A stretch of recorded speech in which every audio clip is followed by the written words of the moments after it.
Hello, my name is Belle. I'm a 28-year-old mother who just gave birth to her first child. I also got divorced, but I can confidently say that my life only got better after the divorce. Allow me to tell you my story. I met my now ex-husband Richard when we were in college. We had a few mutual friends who ended up introducing us to each other, and we clicked almost instantly. We ended up going on a few dates, and then we made our relationship official. Now, I want you to know that Richard was the first serious relationship I'd ever had. I mean, I had crushes before, but I'd never been with anyone. The entire experience was new to me, so I didn't know what was right or wrong.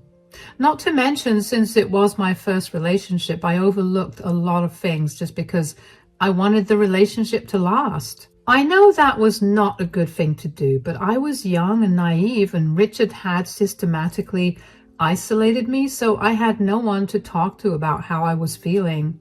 Anyway, after we graduated college, Richard convinced me to leave my hometown to go to his because we would have better job opportunities. That was true for him, though, and not for me. I struggled for the first few years, and eventually we decided that I would just stay at home and do all the household chores. Around 3 years into our move, Richard asked me to marry him.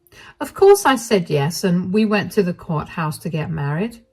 I was bummed out that we didn't have a ceremony or anything, but Richard was the only breadwinner, and he had just purchased our house a few months ago. He refused to listen to me and did it even though I didn't think that was a smart idea. Anyway, about 6 months after we got married, I finally managed to land a good enough job, and I was happy with it. I was just happy to be able to get out of the house and socialize with people. The 3 years before that were just torture, and looking back, I don't even know how I survived them. With my job, I was finally able to contribute to our finances. Richard was insistent about me not helping him pay the mortgage, so I only paid off my student loans and helped with other expenses around the house. I was finally getting comfortable with how life was going when 6 months later, Richard brought up something that had been weighing in on his mind. "Hey, sweetie, I've had something on my mind for a while now. Do you think we could talk about it?" "Of course. What is it?" "We've been married for over a year now. I was wondering if we could start trying for kids." "Kids? You want to have them now?" "I mean, yeah, all of my friends have them, and I kind of also want to have them. There'll be mini versions of ourselves, and isn't that just an adorable idea?" "It is an adorable idea, but we're in no financial position to have kids, sweetie." "What do you mean?" "We're both still paying off our student loans. And on top of that, you also have a mortgage to pay. Neither of us are working jobs that pay us a good amount. Bringing a child into this will only make our situation worse."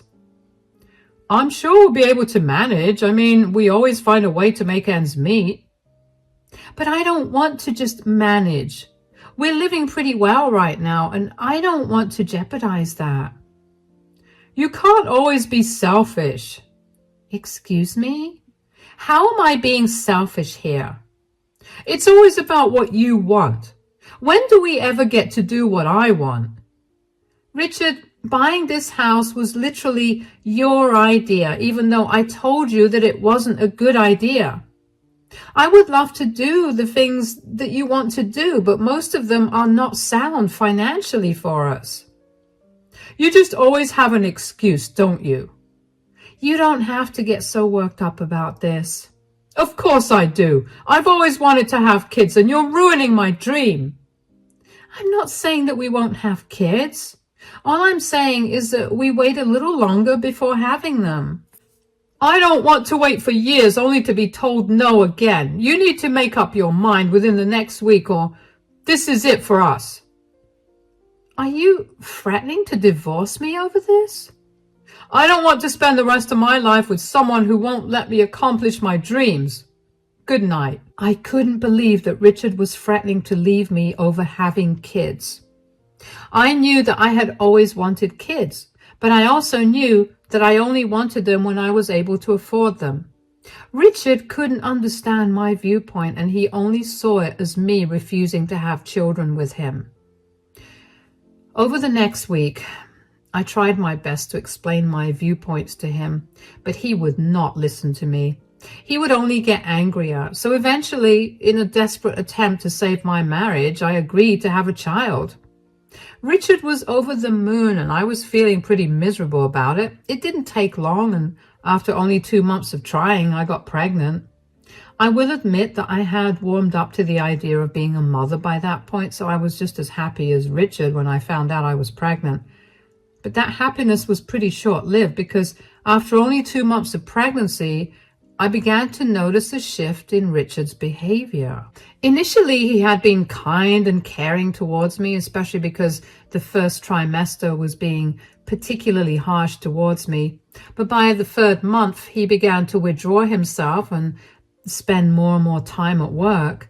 I tried asking him to cut back his hours, especially because I was having a hard time moving because of all the pain, but he refused to do it and would get angry every time I asked.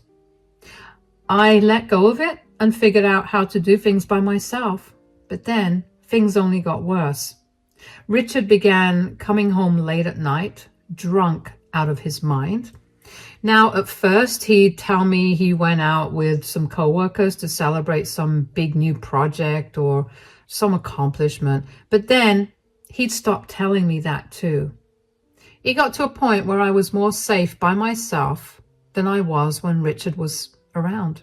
I had to take care of myself and Richard at the same time, and it was exhausting. There were some days when I couldn't even get out of bed to go to the bathroom because of how much pain I was in, and even on those days, I could never get a hold of Richard. Somehow, I got through 7 months of pregnancy. During the 8th month, Richard came home drunk for the 4th night in a row, and I had finally had enough. Richard, this is the 4th time this week that you've come home belligerent drunk. Shut up, Belle. Excuse me? This stupid pregnancy has made you such a prude. Get over it. Let me have a good time. This stupid pregnancy was your idea. You begged me to have your children. The least you could do is be present for me while I'm going through this. Hold on. Who is this? Belle, say hello to my new lover, Tiffany. Lover? Are you cheating on me? What? Did you not know or something?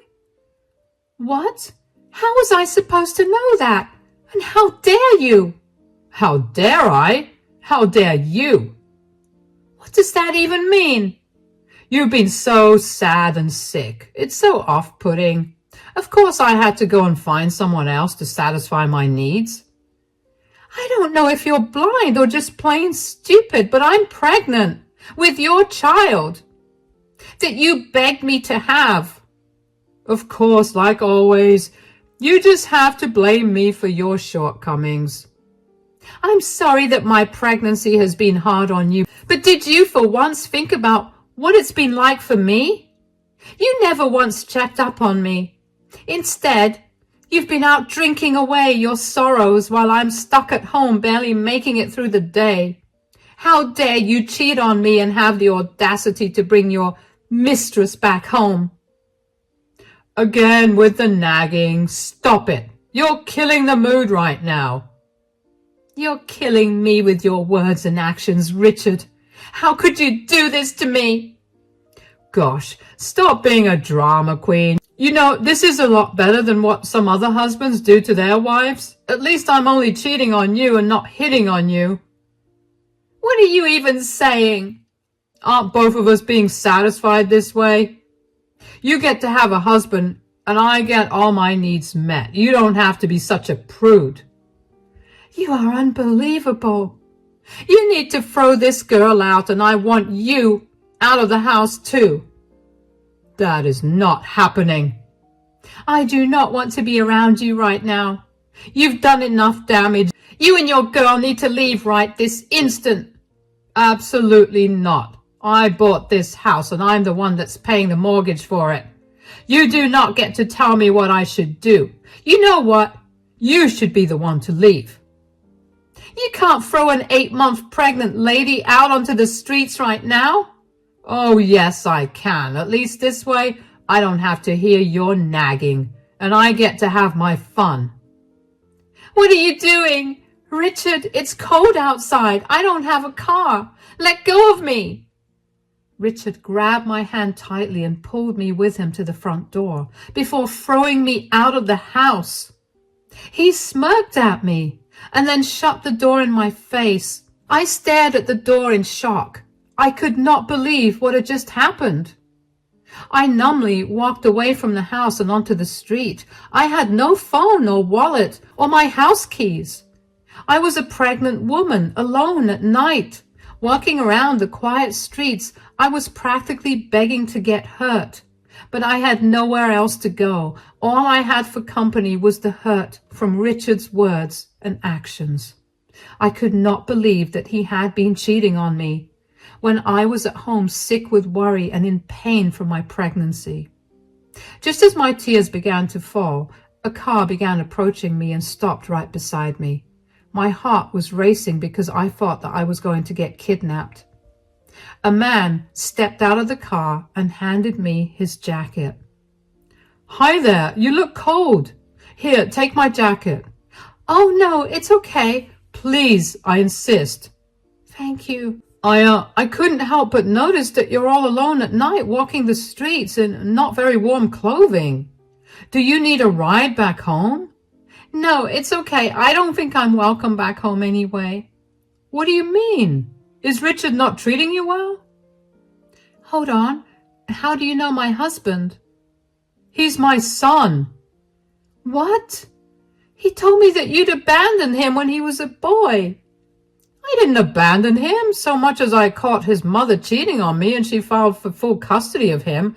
And when she got it, she made sure to poison his mind full of lies about me. Whoa, what? Oh yeah, there's a whole story there, and maybe I'll tell you that another time. But for now, why are you not at home right now? Surely it's not good for you to be out in the cold while pregnant. Well, Richard has a bit of a drinking problem. I didn't mind that, but I did mind him coming home today with a girl on his hand that he brought home to satisfy his needs because I wasn't doing it for him. What? That's absolutely disgusting. Oh yeah, I know. I don't know what I'm going to do now. I have no family in this state and I have no friends that I could crash at either. My phone, my keys and cards are at home, so I have nothing with me. I'll help you take care of that immediately. How about I get you an Uber and set you up in a nice hotel for the night? Maybe tomorrow you could try going back home, and if Richard lets you go in, you can grab all your stuff and get back to the hotel. Really? But why would you do that for me? Because I know what it's like to get screwed over by your spouse. And against all my wishes, Richard turned out to be just like his mother. I want to help prevent you from going through all the heartbreak I went through because of it. Besides, you're pregnant. You don't deserve to go through all this. Thank you so much. How could I ever repay you? How about we meet for lunch tomorrow and discuss what to do from here on? The only way for you to repay me is for you to leave Richard and make his life miserable in the process. Absolutely. I'll do it. I couldn't believe that I was talking to Richard's father, and also the fact that I hadn't heard of him even more. The man introduced himself as William, and I told him I was Belle. William stuck to his word and booked me an Uber to the nearest, nicest hotel. He then followed the Uber, and when we got to the hotel, he had been set up in a good room. He wished me good night and left me there. That night, I laid awake for a long time with a lot of questions weighing on my mind. I was also grappling with all the emotions from having found out about Richard's affair and his disgusting behavior over the years. I had been taken advantage of at all points in our relationship, and I never saw it. I cried myself to sleep that night, and somehow it was still the best sleep I had had in a long while. The next day, I only woke up at noon. I hurried to get ready and finally made my way downstairs to meet William in the dining hall. William was already seated at a table and he had the food ordered already. He greeted me warmly when he saw me. "Good afternoon, Belle. I hope that you slept well." "Good afternoon. It's been the best sleep I've had in a long while." "As sad as that is, I'm glad to hear that you managed to get good sleep. Did you manage to swing by your place and collect your things?" "No. I was awake till pretty late last night and I only woke up about an hour ago." "Oh, was something keeping you up? Are you all right?" "Yeah, I'm fine. I just had a lot of questions about you and it kept me up for a while." "I get that. Why don't you ask me now?" "Really? Are you sure?" "Why not? We're here to talk anyway." "First of all, you said that you and Richard were estranged, so how did you know where he lived? Secondly, why were you near our house? And thirdly, why has Richard never mentioned you in all our time of being together? And lastly, why did you help me out and why did you book me an Uber and a hotel room?" "I see why those questions kept you up. I will admit our meeting happened in a very strange manner, and so I will answer all of your questions. Yes, Richard and I were estranged, but a few years ago we reconnected and I've been trying my best to mend our relationship. Just when I thought our relationship was making progress, I had to move to Germany because I got transferred. That's where I've been living for the past few years, which is why you probably haven't heard much about me." "I mean, Richard could have still brought you up, but the only time he did, he told me that you had abandoned him." "I'm sure that my leaving yet again made him feel that way again, but I had no choice. I needed to work at that company in order to make enough money to pay off all the bills that I had accumulated thanks to the divorce. I tried to explain that to Richard, but he wouldn't listen." "That sounds like Richard, all right." "I know where you live because I did some digging and asked around a bunch to find Richard, and that's how I found out that he got married too. I only came back to town a few hours before that, and I wanted to try to make amends with Richard first thing after I got back. Just as I was pulling up to your house, I saw him throw you out, so I approached you." "Yeah, okay, that track."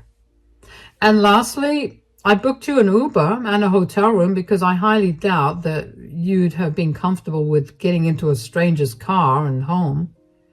"That's fair. That was a stupid question to ask in hindsight." No. And like I told you last night, I do not want you to go through any more troubles at the hands of my son. I've been through it, and I can only imagine that it'll be worse for you since you're pregnant, and pretty soon you'll have a child to take care of as well. How about you tell me a little more about Richard so we can hit him where it hurts during the divorce?"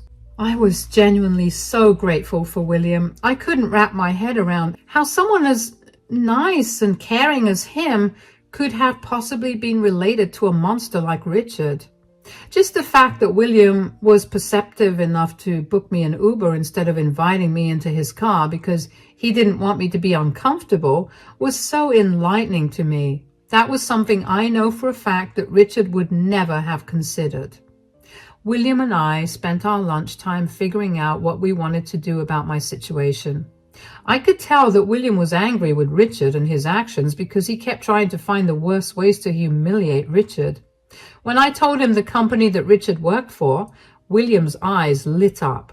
Turned out that William knew the CEO of that company.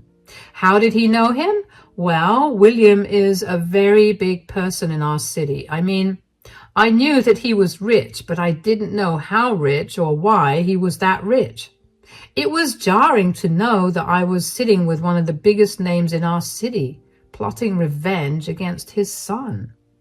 William told me that he'd get in touch with the CEO of Richard's company and have him lay Richard off.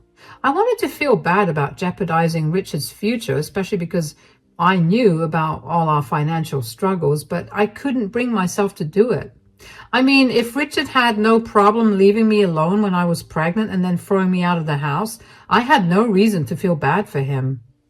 William also assured me that he'd get me in contact with the city's best divorce lawyer. I was excited to finally get a hold of my life and start fresh without Richard in the picture. Anyway, after lunch, I was pretty exhausted, so I asked William if I could stay another night at the hotel without having to go home first. He simply handed me his card and told me to make myself comfortable. The next day, William accompanied me as I went back home to retrieve all my things. I was nervous about seeing Richard again, but seeing as he made no effort to track me down, I had a feeling that my nervousness was going to change to anger when I saw him. When we got there, I had William wait in the car while I knocked on the door. When Richard opened the door, he looked surprised to see me. I pushed past him and walked into the house. "You finally came back, huh? Where were you?" "I was with a friend who was helping me out."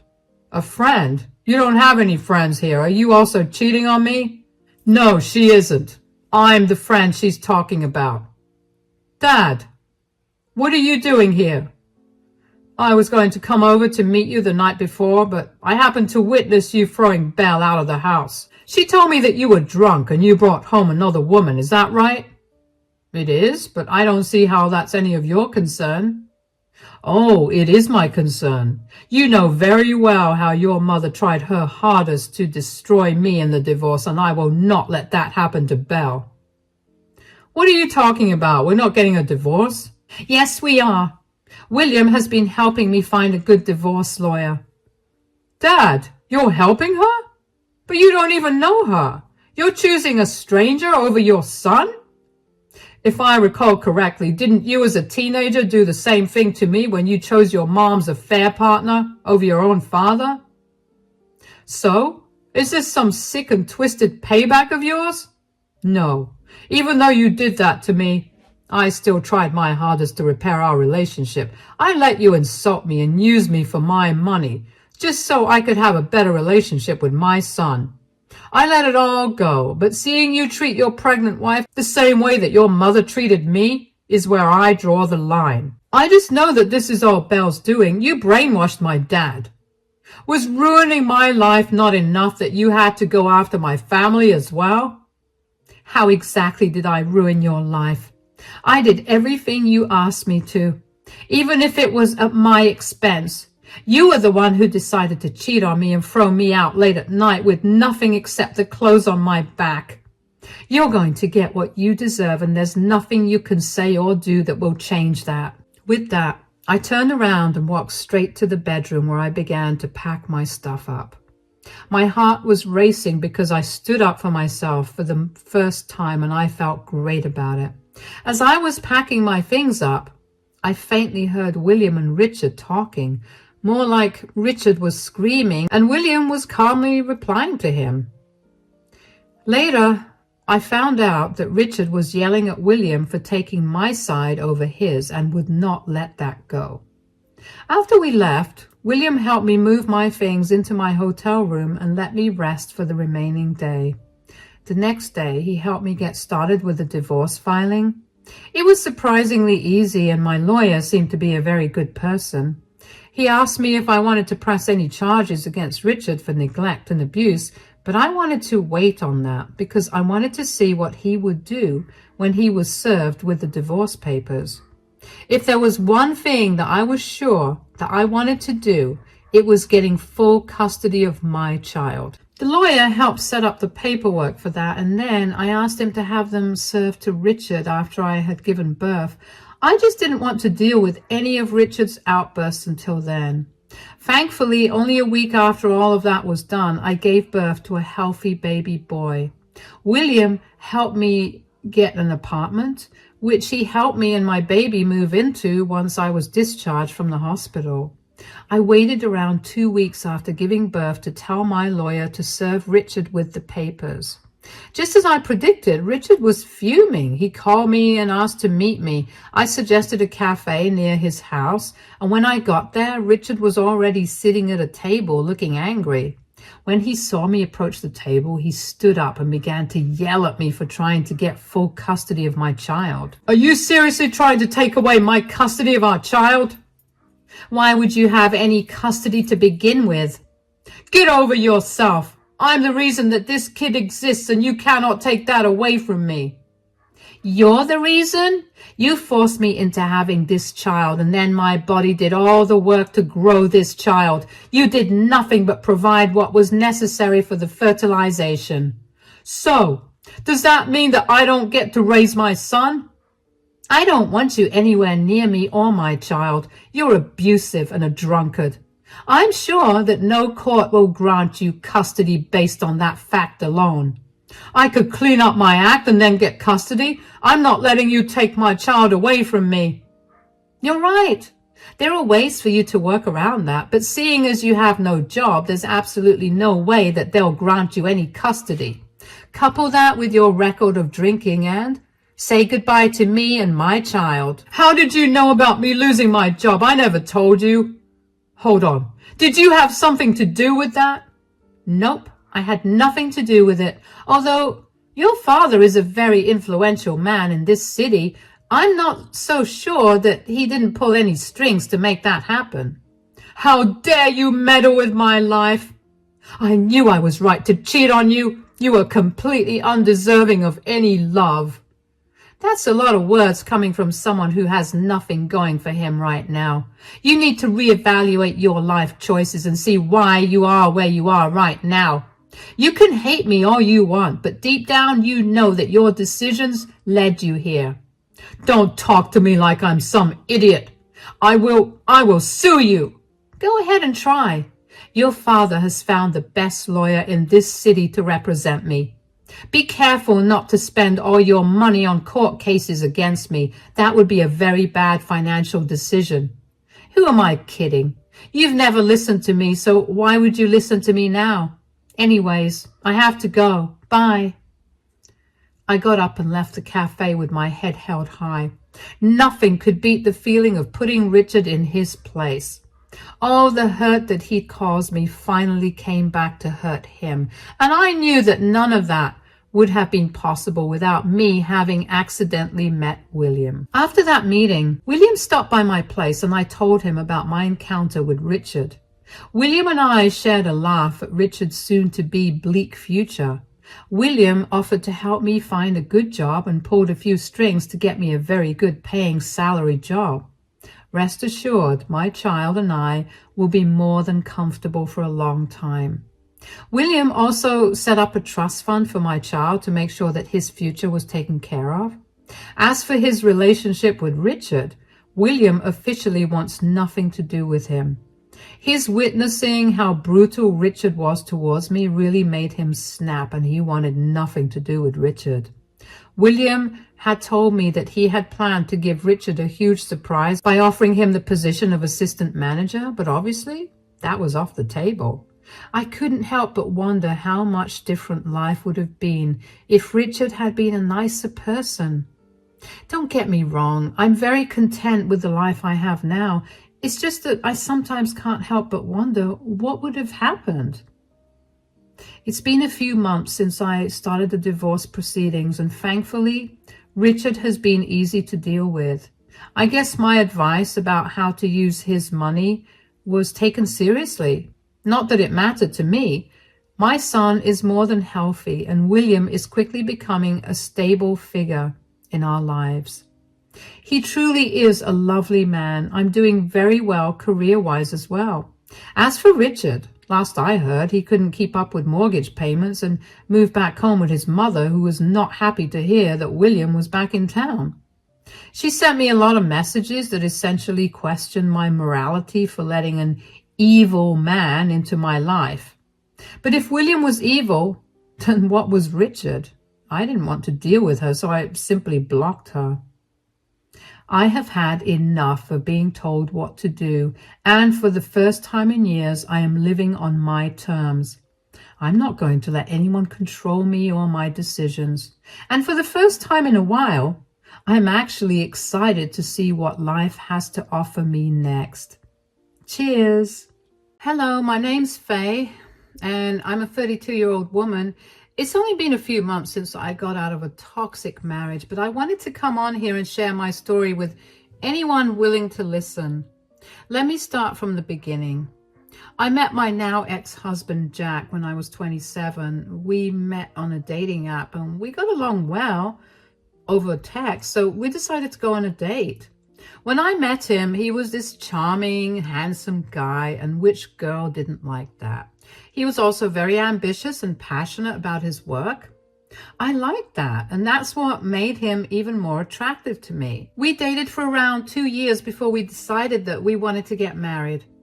I know what you're thinking. That's a very short time to date before deciding on something as big as marriage, but I genuinely thought he was the one for me. No one had ever made me as happy as he did. After we got married, life only got better for me. We were doing great financially too, and we were working towards saving to buy a house for ourselves. Things were all going well until one day, it didn't. One day, Jack came back home in tears and told me that he had been let go by his company. I felt really bad for him, especially because I could tell that he had been really affected by it. I told him to take all the time he needed to get through his depression, and I assured him that I would help him find a better job. Of course, when I told him that he could take his time, I didn't mean that he was free to never find another job, which is what he took it to mean. After losing his job, Jack became a shell of his former self. I had to pick up all the responsibilities, and that meant that I had to work more hours. While I did this, Jack would spend his entire day playing video games. I would come back home from work only to find that Jack hadn't done anything around the house. Last night's dishes, still in the sink. Dirty laundry from the week, still in the laundry basket. The overflowing garbage bin, left as it was. So not only was I working more hours to support us, but I was also doing all the housework. Needless to say, I was exhausted. I only held my tongue and never said a word to Jack because I felt like he was going through a rough patch and I didn't want to seem insensitive. But after almost 2 years of that, I felt like I was going to lose my mind, and I did one day when Jack yelled at me for not being at home to spend time with him. "Where have you been?" "I've been at work. Why? Did something happen?" "Oh, you're always working." "Well, do you want the bills paid or not?"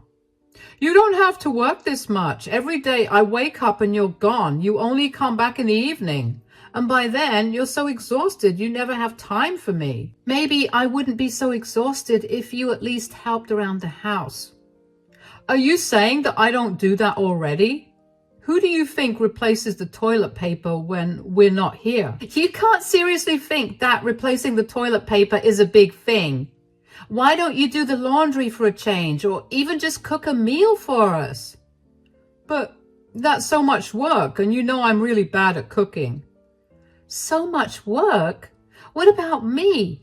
I'm working day and night. I never get rest, and you dare to complain about you doing so much work? You don't even have a job, and the most you do around this house is change the toilet paper?" "You know, I've been struggling to find a job. You don't have to throw my lack of employment in my face like that." "Are you really struggling to find a job, or are you not even trying? I have never once seen you go for an interview or even apply for a job. Every job I've tried to help you get, you've turned down for the stupidest reasons." "Oh, so me missing and being concerned for you is my fault because I have no job? I see how it is." "I appreciate you feeling that way for me, but you also can't blame me for being overtired when you don't even have a job. You purposely pretend like you can't do housework so you can get away with being lazy." "You think I'm pretending to not know things?" Come on, Jack. It's not that hard to just find a recipe or a tutorial on how to do things. "You know what? I can't do this. You'll never hear from me.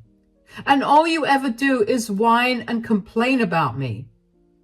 When have I ever whined or complained? I've kept my mouth shut for so long, and I only snapped today because you were being insensitive. Whatever. You always have a million excuses for all your behaviors. I'm going out. Don't bother calling me.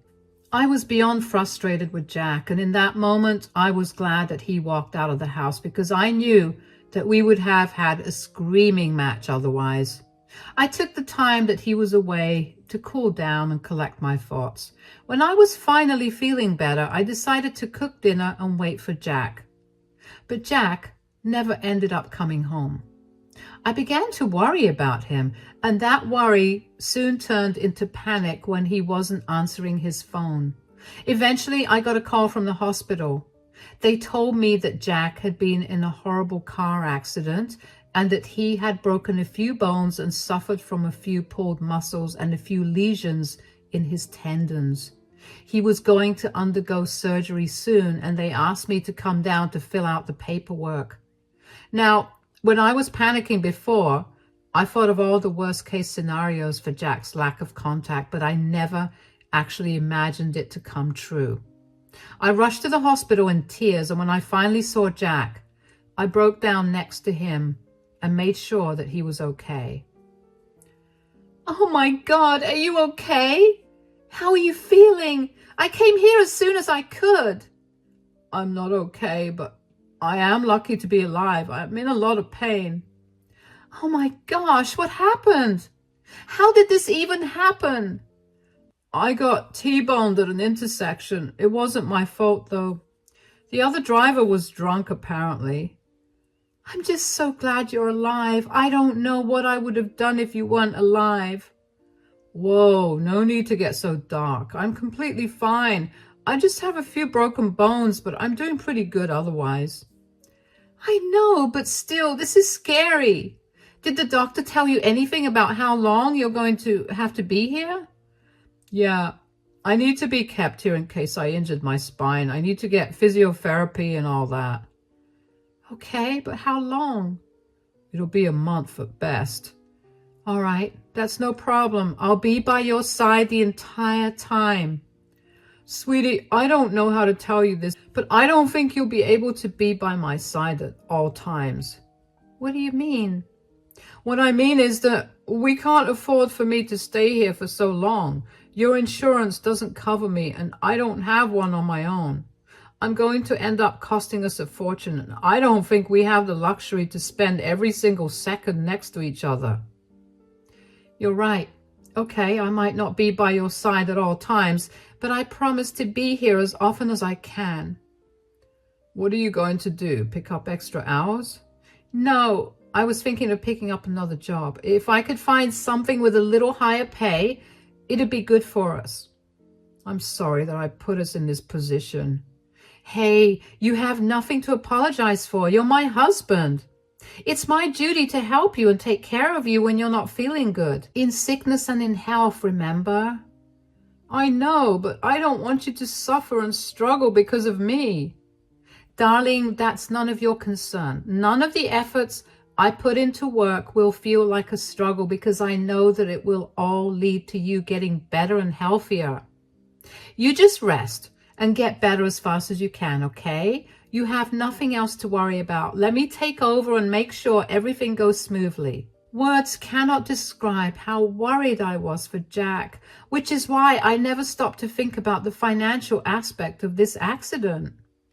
Thankfully, the car was insured, but the payout from that was not going to help the medical bills. I was sure of that.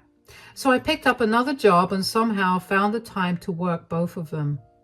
My days would start at 4 a.m. and only end by 11 p.m. In between all of that, I would also make sure to go to the hospital to check in on Jack. I decided that the bills could wait to be paid and told the hospital that I would pay by card at the end of Jack's stay in the hospital. Thankfully, Jack's surgery went well, and he was doing much better with every day that passed, and I could sense that he was itching to get out. But I couldn't do anything about that, so I tried my best to be a listening ear whenever I could. But most days, I would come in to check up on him, and I would end up dozing off because of how tired I was.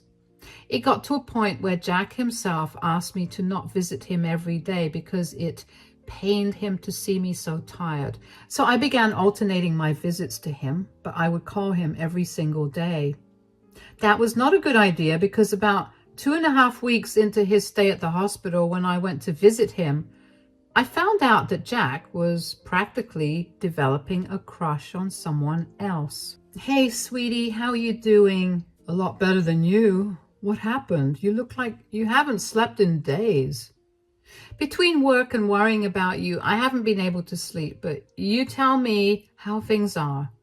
"It's good. I mean, I'm not allowed to do much considering, all the broken bones and whatnot." "I can imagine it's not easy to even just lay like this."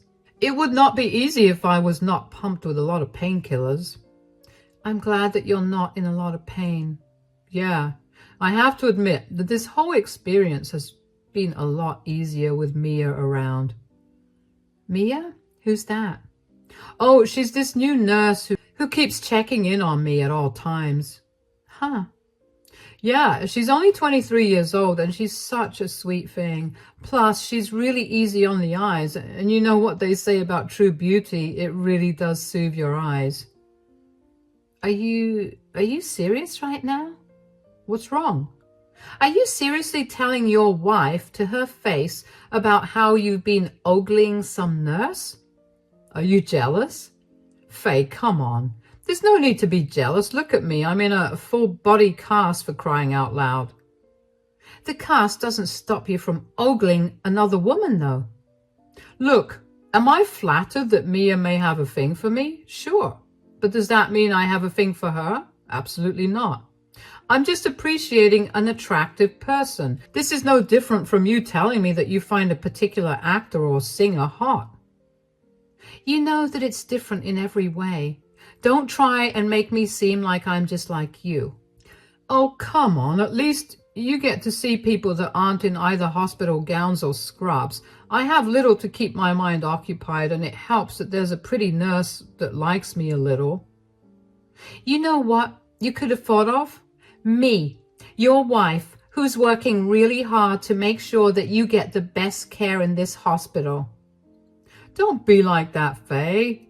Whatever, Jack. I have to go to work. I'll come visit you whenever I'm next free. I felt numb on the inside after I heard Jack say that. I felt like he was cheating on me already, even though at that time I knew that it would have been impossible for him to do that. I tried my best to get over what had happened by immersing myself in work, but that did not help. My heart hurt, and I didn't know how to make it better. The more I replayed the conversation in my head, the more I wanted to cry. How could he call another woman a soothing beauty to his wife's face? That thought itself made me beyond angry. But then Jack's words did play in my mind. What if this was all because of the accident? He must have already been feeling bad since he lost his job, and now being stuck in a hospital must have made him feel even worse. I don't know how, but I managed to convince myself that Jack meant no harm by that, and he was only feeling good about the attention he was getting because I was barely giving him any attention. So I did my best to be there for him even more. If I was exhausted before Jack got into his accident, I was past the point of exhaustion after it. I hoped that Jack would at least notice the way that I was trying to be there for him even more, but he never seemed to. Instead, he would only talk about how amazing and pretty Mia, the nurse, was. I let go of it all and just counted down the days till it was time for Jack to get discharged from the hospital. And that day came about a month after Jack had been admitted to the hospital. Jack had healed well, and while his broken bones were still healing, his sprains and muscle pulls were doing okay. The doctor told me that Jack was all set to go home and that he would be discharged the next day. I was excited about this and practically rushed to Jack's room to tell him about it. Okay, so I talked to your doctor and he said that you'll get discharged tomorrow. Finally! I can't wait to smell fresh air and see trees or something. Being cooped up in here was kind of torture, you know. Yeah, well, that will end soon. I'll be leaving earlier today so I can make arrangements at home for when you come back. Arrangements? Yeah, I need to make sure that it's clean and everything is as accessible to you as I can make it. There's no need for that. Of course there is. You said it yourself how this place was torture. I want the home to be a welcoming space for you.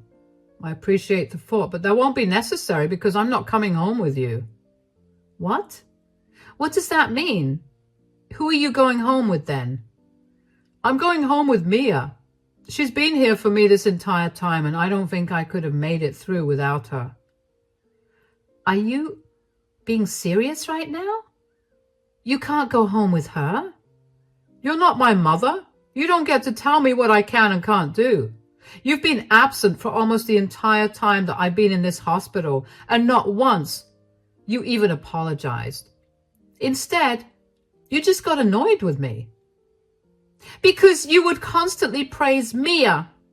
I was absent because I was busy working my butt off to make sure you would be able to recover quickly, but all you could ever do was talk about how great Mia was. Well, who asked you to work so hard? Did you never think about how lonely I must have felt or how depressed I must have been? You know what? You're right. I'm the bad guy here. Why don't you tell me for sure about whether you and your nurse, Mia, are going to be together now? Of course I am. Mia was there for me. She listened to everything that I had to say. She made me feel safe and like I mattered. She always complimented me and kissed me like nothing I had ever felt before. You wouldn't understand that because you're always too busy working. You kissed her? Of course, she's the woman I love now. And I get that you're hurt and jealous, but this is not a good color on you. Maybe you should go. Oh, I'm definitely going. I couldn't believe what my life was amounting to. Never in my life did I expect to get cheated on, but here I was. I felt everything in me shattering, but I couldn't break down while I was in public. The first thing I did was go to my car, and once I got there, I finally broke down and just cried for a good while. I felt so used. I was a fool for working so much only to be cheated on and told that none of that work mattered. How did Jack honestly believe his hospital bills were going to get paid? We were barely getting by when we didn't have such a big bill. How did he expect me to spend quality time with him and pay off the bills too? Wasn't he the one who told me that I needed to work and to not worry about being by his side the entire time? I couldn't understand how he could have blamed me for everything and then how he could have cheated on me because of that. My heart hurt and my brain was swirling with a million thoughts. Once I had calmed down enough, my hurt was replaced by anger. I knew that I couldn't let Jack get away with what he'd done to me. I also knew that there was no way that I was going to pay his bills for him anymore. So the first thing I did was get out of my car and go to the billing department of the hospital and change the method of payment. I made it all cash. I had originally agreed to pay it by card. Since I had changed it, Jack would get the bill, and he'd be responsible for paying it. I then withdrew all the money that was in our joint account. That account only existed because Jack wanted to have some spending money for himself. I would not let him pay even a portion of the bill with that money. It didn't take long for Jack to call me in a panic.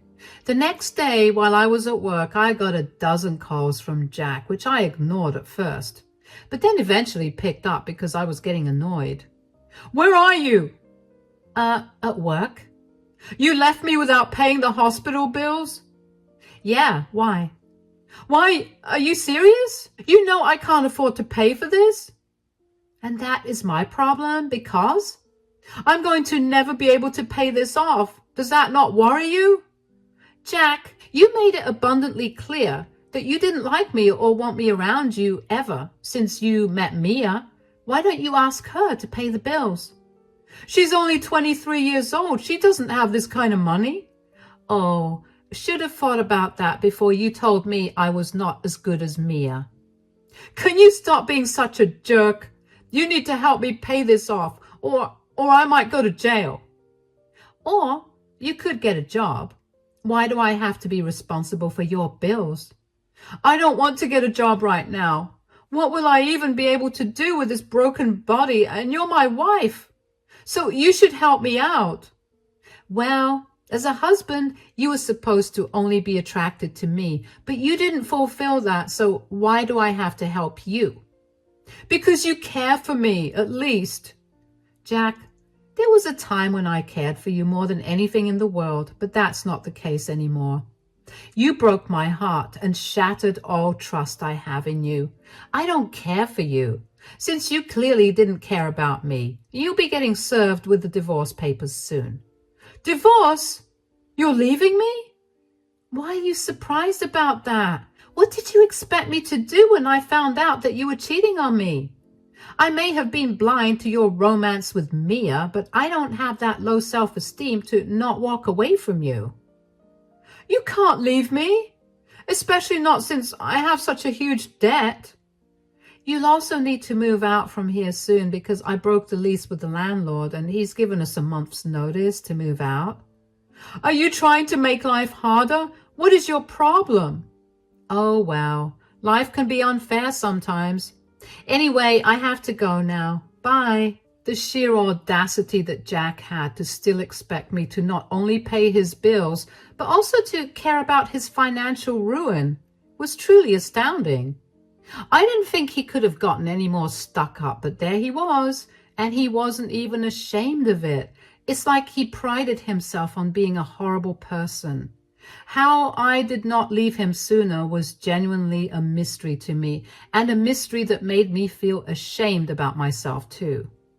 The signs of him only using me were always there, but I was just too blinded by love to acknowledge them.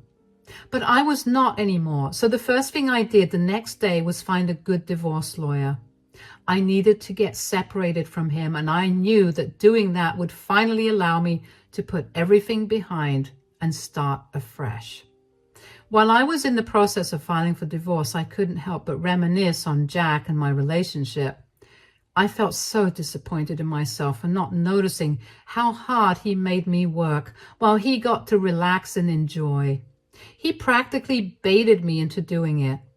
I knew for a fact that it was his tactic to never work, and I knew that he was going to do the same thing to his new girlfriend. And aside from that, I really was disgusted that a nurse would have improper relationships with a patient. That was just a violation of work ethics, and I was sure that the hospital was not going to tolerate it. So I called the hospital board and told them about what Jack had told me. They told me that they would check the security footage from the room and they would take action accordingly. I pretty much forgot about that after a while because I got caught up with the whole divorce stuff. But then I got a call from Jack. I assumed it was because he got served the divorce papers and he wanted to throw a fit about it, but I was wrong. Apparently the hospital did find proof of Jack and Mia being improper, and they had taken action. What did you do? What are you talking about? Don't act dumb. I could excuse you for leaving me with a huge bill and then divorcing me, but this? I can't tolerate this. I have no idea what you're talking about, Jack. You got Mia fired. Oh, she got fired. Yes, and you were the one who did it. I just know it. And how do you know it? Well, she was called by the hospital board and was told that she was being fired for having relations with a patient. They especially mentioned how she kissed me. I only told you that. Oh yeah, I vaguely remember getting in touch with the hospital regarding Mia's unprofessional behavior. She's not going to get her medical license because of you. Couldn't you have just kept your mouth shut? I told you that in confidence because I thought I could trust you. First of all, why would you think you could trust me right after you told me that you were cheating on me? Secondly, Mia's behavior was unprofessional and she really shouldn't be allowed to be in the field of medicine if she's going to try to get with her patients. It's unethical and disgusting. You have no right to decide what's ethical and what's not after what you did to me. I really didn't do anything to you. When we get divorced, all of our finances will be split anyway, and I just kick-started the process. Sure, but then you messed with my girlfriend's job. Now I have no way to pay the bills again. You need to stop depending on your partners to pay for your things. Go get a job and maybe then you'll be less pathetic. I hope Mia takes this time to reflect on you guys' relationship and that she'll see you for the mooch you are. Why, I have no time for your nonsense. If you have a problem with me, you can take it up with my lawyer. Bye. Hanging up on Jack after that was the most amazing feeling. I finally got the closure that I needed, and I felt great. I did feel a little bad when I thought about Mia losing her job a little more, but then again, I knew that morally and ethically speaking, she had violated a lot of codes by being with Jack, especially when he was her patient. The only reason that I still felt bad was because I couldn't help but feel that Jack had been the one who manipulated her into engaging with him. However, I was sure that in doing this, I had most probably saved her from being used by Jack, which from experience can go on for a long time and will most definitely leave her feeling used and tired. And I was right with my predictions. The day after Jack called me about Mia's loss of her job, he dumped her and moved on to searching for another woman he could dig his claws into. How did I know this?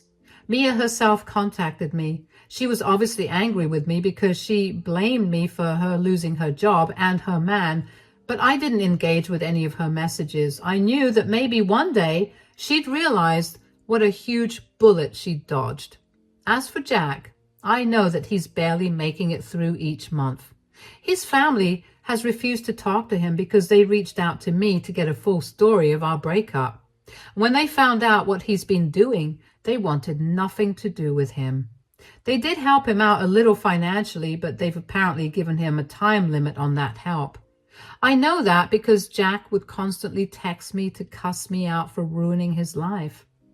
He did also tell me that he was going to find someone who would really love him, and then he would rub that in my face. That did hurt, especially because I had really loved him, and I did everything I could to show him that. But he had been the one to turn around and leave me. But I remembered that at the end of the day, I still managed to win. I had put him in his place, and now he was in a worse place, all thanks to me. Knowing that allows me to sleep easier at night. It's been a few months since all of this went down, and Jack and I have been legally divorced. I no longer need to work for so long because I managed to get a promotion at my first job. I've been living so much better since I left Jack. I never truly realized how much he had affected my mental health until he was out of the picture. I'm still getting over the heartbreak of losing a relationship that meant everything to me. I mean, I think I'm going to have a lot of trust issues after this. But for now, I'm just going to concentrate on how good and free I've been feeling. And with the extra money I have now, because I'm no longer spending it on a man-child, I get to buy myself all the things I've ever wanted. And that makes me really happy. It'll be a while before I'm over the sadness, but I know I'll be all right because if I could survive Jack, I can do anything. Thank you so much for listening. Hey there, my name's Mabel. I'm 28 years old. I only got married 2 years ago, but these have been the craziest years of my life. I've gone from being the most hated person in my husband's family to being the most loved. And all of that is a result of one person's words and actions, my mother-in-law. But before I get into this crazy story, let me tell you a little about my relationship with my husband. I met my husband, Alfie, when we were in college. We got paired together for a huge project, and over the course of the semester, we realized that we had feelings for each other.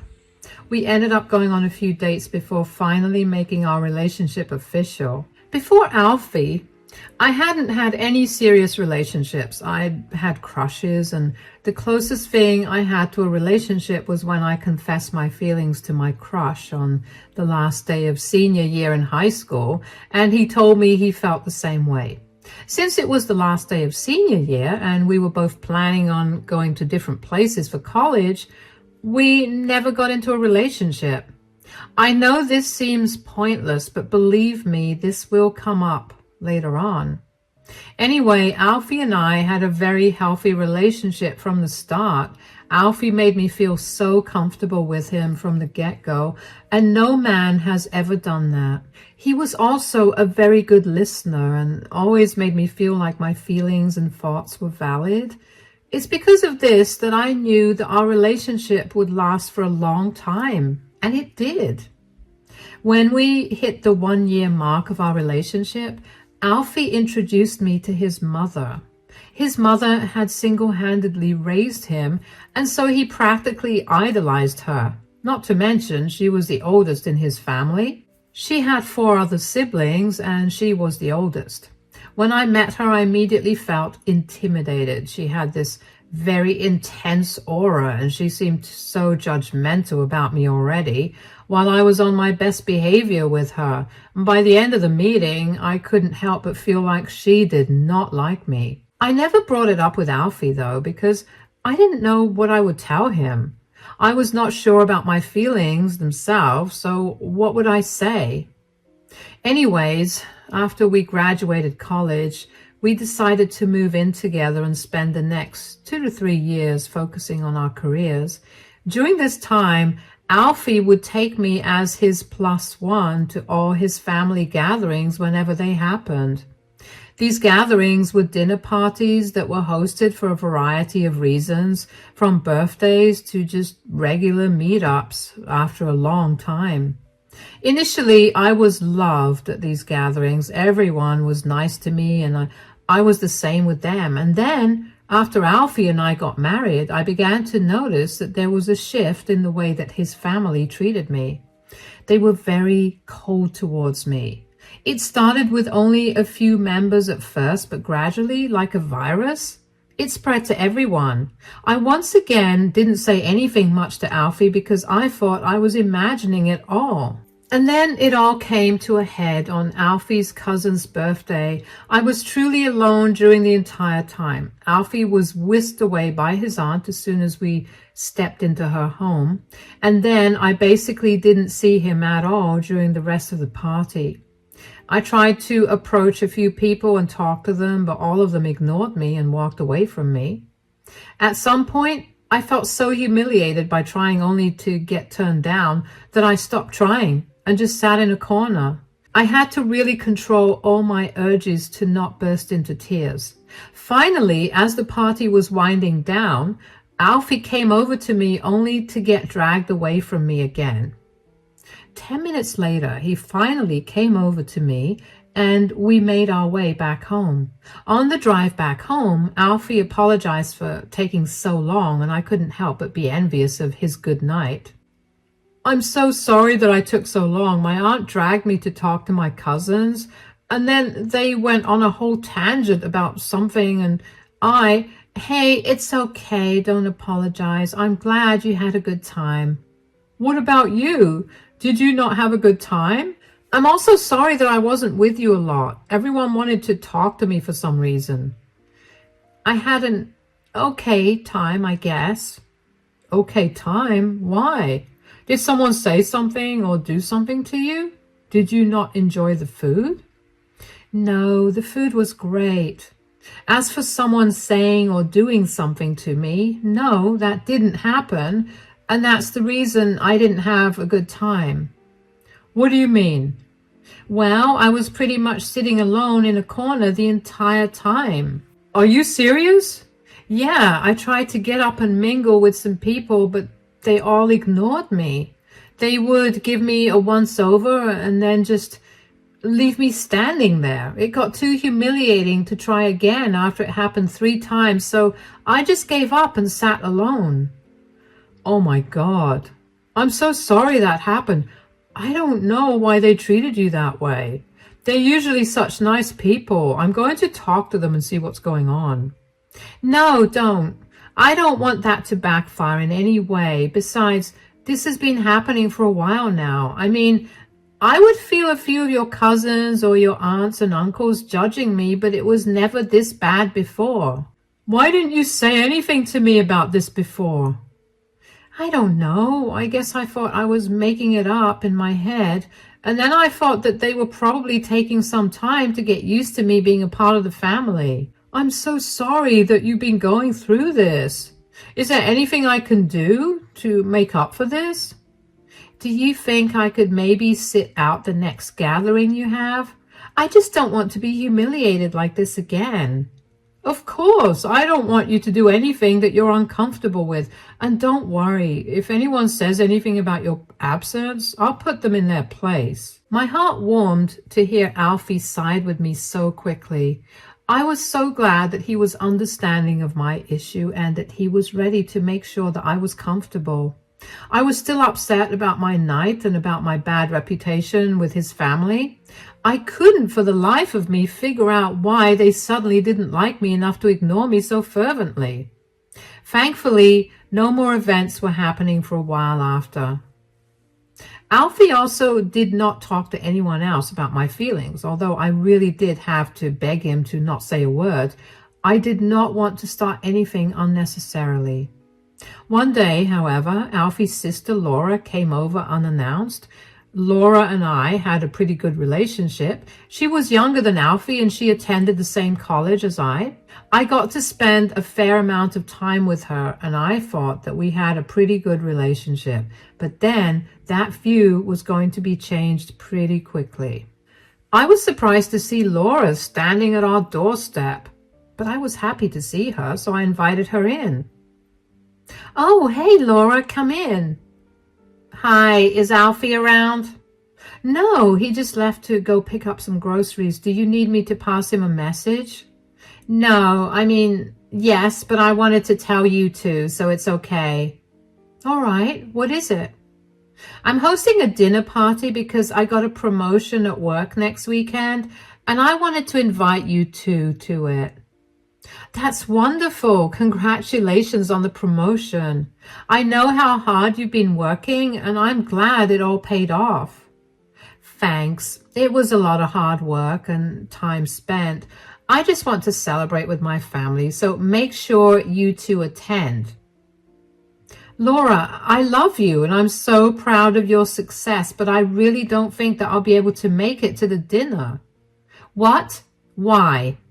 Well, don't you think that I'm kind of an outsider whenever I attend these gatherings? What do you mean?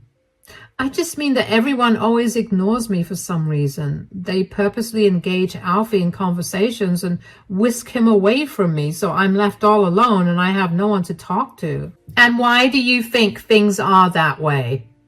I don't know. I don't think I've ever done anything or even said anything to anyone to cause that reaction. Well, you may not have said it to their faces, but you did talk a lot behind their backs. Hold on, what? What are you talking about? Just the other day, Mom was telling my aunt and me how you'd called her up and talked for hours about how none of the ladies in our family have as good a career as you, and that you feel icky just seeing some of us because of how inferior we are to you. What? I would never say that. I haven't even talked to your mom since I last saw her at your cousin's birthday party 2 months ago. Oh, come on, Mabel. There's no need to lie. I only came here to personally invite you so I could rub my success in your face.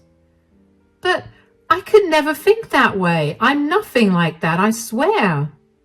You know, the only reason I'm even nice to you is because you're Alfie's wife. You make him happy, and I don't want anything between us to ruin the way you treat him. But, Laura, I really did not talk to your mom. Here, take a look at my call logs. I haven't spoken to her at all. That's a really weak form of proof. How do I know that you haven't deleted the call log to make sure you look innocent? It wouldn't be surprising considering how you cheated on your high school boyfriend that way. What? I never cheated on my high school boyfriend. I never even had one. Save it, Mabel.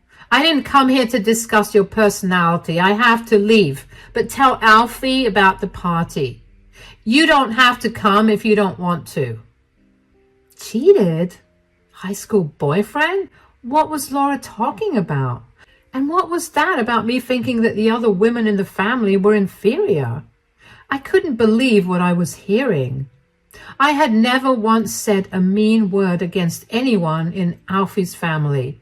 I liked them all, and even though they were being cold towards me, there was hardly any reason to be rude or mean to them. The one thing I absolutely hate is talking behind someone's back. So what Laura was talking about would literally never happen. All my thoughts were a jumbled mess in my head after that conversation with Laura. As much as I didn't want to believe it, I knew that Lucy was spreading these lies about me, and I couldn't figure out why. I had never wronged her as far as I was concerned. Even if I did, I would think that she would come to me and talk about it instead of doing something so insane. I don't know how I got through the rest of the day, though, because I was genuinely shaken up by what I had found out. I did manage to convey Laura's message to Alfie, though, and I think at some point he figured out that something was wrong with me. After giving me a day to get myself together, Alfie finally approached me about what was wrong. Mabel, honey, we need to talk. Huh? Oh, yeah? What is it? You've been very lost in thought recently. Is everything all right? Yeah, of course. Why do you think that I'm lost in thought?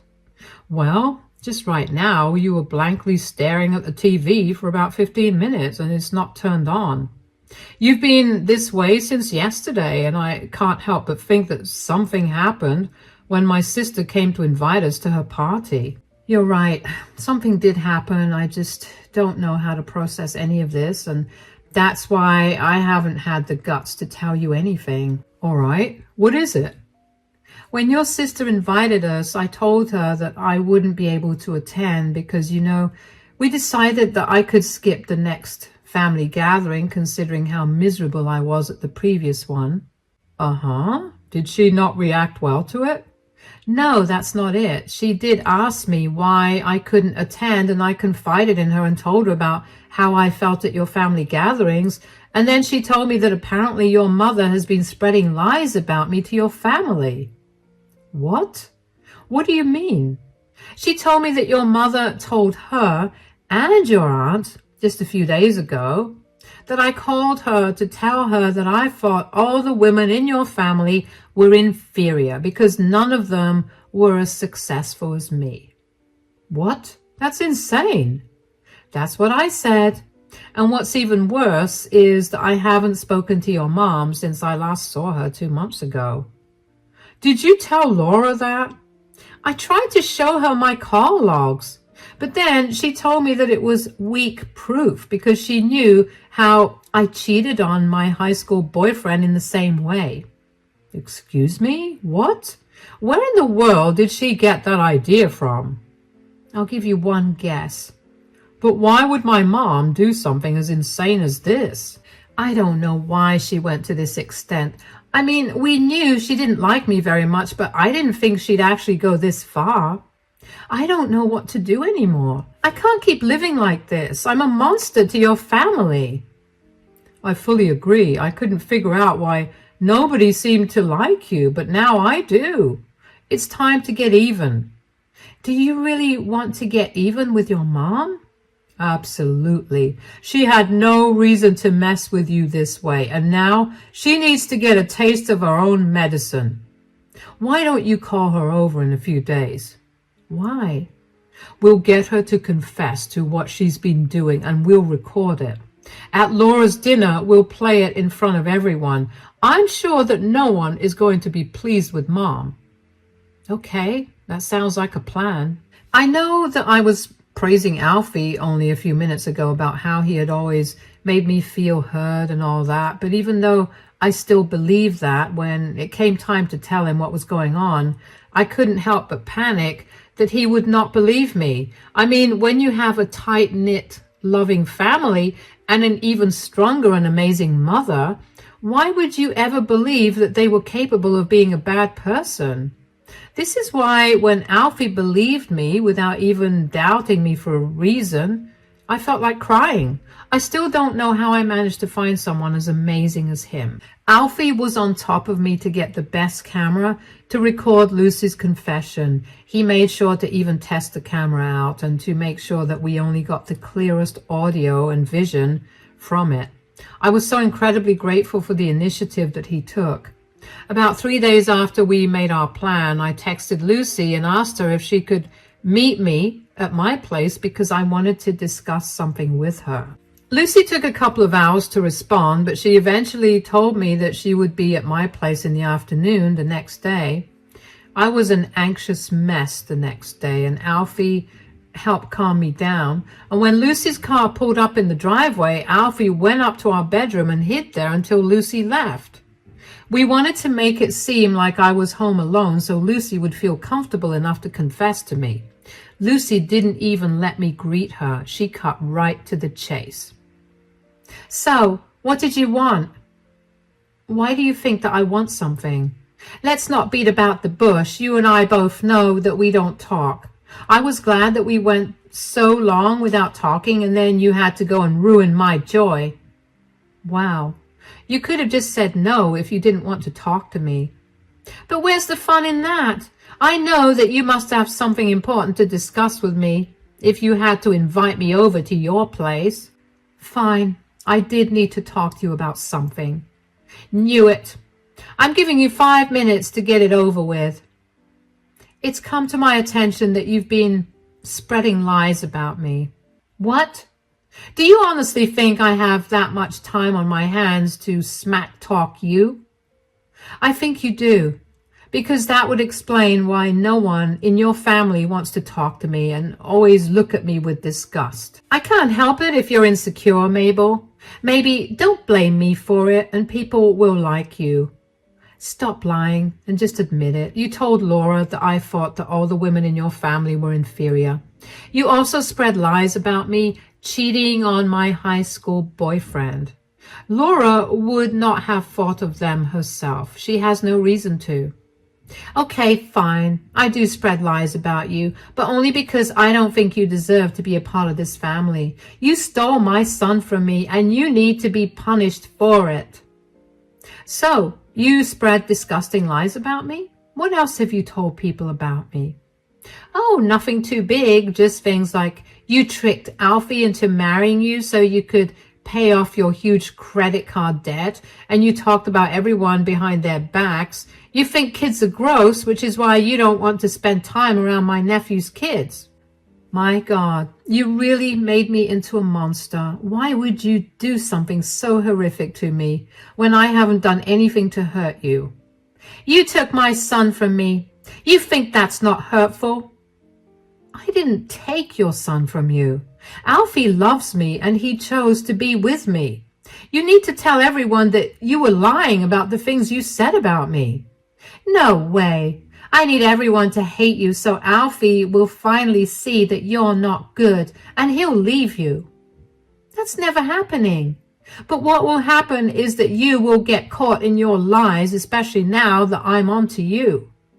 What are you going to do? Tell everyone that I was lying? Like that will work. I'll just tell them that you're trying to paint me in a bad light. Since I revealed your true character to them, they'll believe it. They're just that stupid. How can you call your family stupid? Whatever. That's just the truth, and I don't have to listen to your moral teachings. I don't have time for this. I know that I planned to get a confession out of Lucy, and I already knew the truth about everything, but hearing her confess to everything so nonchalantly really hurt. It took everything in me to not tear up and cry in front of her. I didn't understand why she thought that I took her son when Alfie willingly wanted to be with me. Did she really think that I had brainwashed him into being with me? What use did I have of a man who was forced to be with me? What does that say about me? My head was spinning with thoughts and my heart was racing with panic. Alfie had to calm me down after Lucy left, and when I was finally calmed down, I knew that more than anything, I needed to expose Lucy for the fraud that she was. I counted down the days until Laura's dinner party. When the day came, Alfie and I dressed as nice as we could. Then we made sure we had the video on a USB and made our way over to Laura's. When we got there, everyone was super nice to Alfie and they barely acknowledged me. The only difference this time was that Lucy would purposely make eye contact with me whenever she was talking to somebody and would smirk at me as if to taunt me. It stung, but I knew that the tables were going to turn soon. Right before dinner, Alfie announced to everyone that he and I had something to share with everyone. Laura loved to use a projector to project pictures of the family whenever she hosted dinner, so we had the perfect apparatus to showcase Lucy's disgusting behavior, and that's exactly what we did. We played the video of Lucy confessing to her lies, and as an added bonus, I included the clip of her calling her family stupid. By the end of the video, you could hear a pin drop because of how silent everyone got. They turned to look at Lucy in shock, and Lucy looked like she'd seen a ghost. What followed was like something out of a slow-motion video. Laura was the first to ask Lucy if the video was true. Lucy was too shocked to say anything, so everyone knew that it was. Then everyone began hounding her for behaving so disgustingly towards me and for corrupting their family values. As much as I wanted to stay, Alfie told me that it was best that we leave, so we did just that. Laura texted me a few hours later and apologized for Lucy's lies and for believing those lies. I assured her that I was not upset with her or the rest of the family because they didn't know any better. I mean, why would you suspect the eldest person of your family to lie so appallingly? Anyway, the next day, Lucy came banging at our door to yell at me for recording her and exposing her. "You recorded me!" I think that was pretty evident since I played the recording in front of everyone. "Do you even know how much you've ruined my life?" I was just telling everyone the truth since you refused to do it. You know, you wouldn't have been in this position if you didn't tell everyone lies about me. I only wanted what was best for my son. And you thought hurting my wife was the best thing for me? No, I thought that you and our family deserved someone better than this lowlife. Wow, you really have no shame, do you? I was only doing what needed to be done. How dare you turn my family against me? You did that to me. I was treated like I had the plague or something. You don't even know how humiliating it was. I needed it to be humiliating, or else you would never leave. So you wanted her to leave, knowing that it would absolutely crush me? You do realize how insane you sound, right? So what if you were a little heartbroken? I'd have been there to help you get back up on your feet. I'm not insane for caring for my child. You're just twisting it into something ugly. No. What's ugly is your behavior. How could you willingly put someone through so much? You almost destroyed Mabel and her connection to our family because of what? Your jealousy? I'm a grown man, Mom. I'm not a child anymore. There's no reason for you to be so overprotective of me. I'm always going to be protective of you. No one will ever love you in the same way that I do. But clearly you don't love me enough. Do you really not care that I got humiliated? Your wife recorded me and then played that recording in front of everyone so I would get embarrassed and so that everyone would abandon me, which they have because they're apparently disgusted with me. Why would I care about how you feel when you didn't care about what Mabel felt? Besides, it was my idea to record your confession and expose you. What? How could you? How could I not? You've been tormenting my wife for so long, and I was not going to let that go on any longer. You needed to be put in your place, and you have.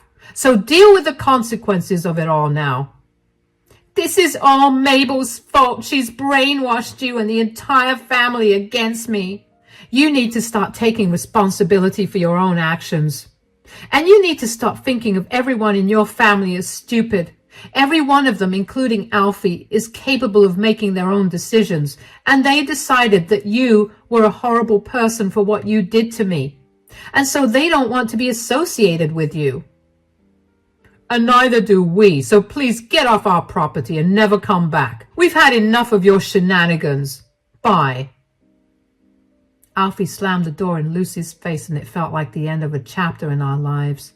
Finally, I felt like whatever needed to be resolved got resolved, and I could breathe freely.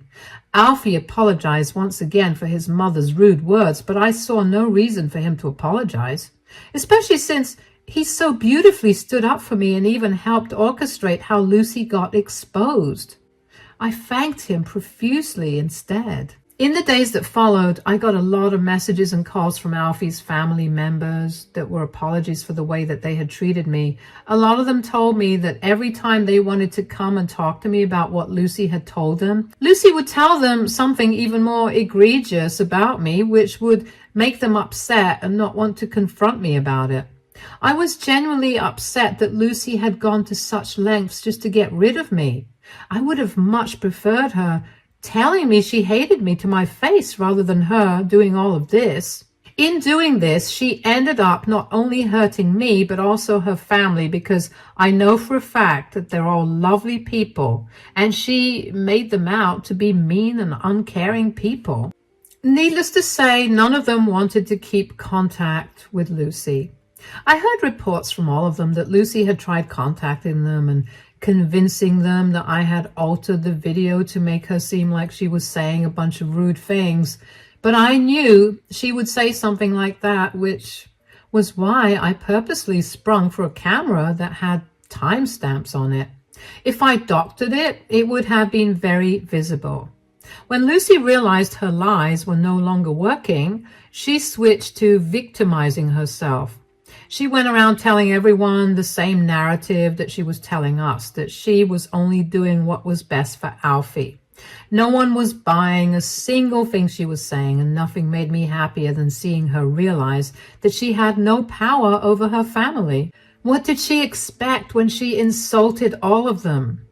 Anyway, Alfie and I blocked Lucy everywhere, but I'm sure that she's been blasting my phone with a lot of messages detailing exactly why I was the reason for everything that was happening to her and how much she hates me for it. I couldn't care. Alfie and I are happy, and we're hosting a dinner party next weekend.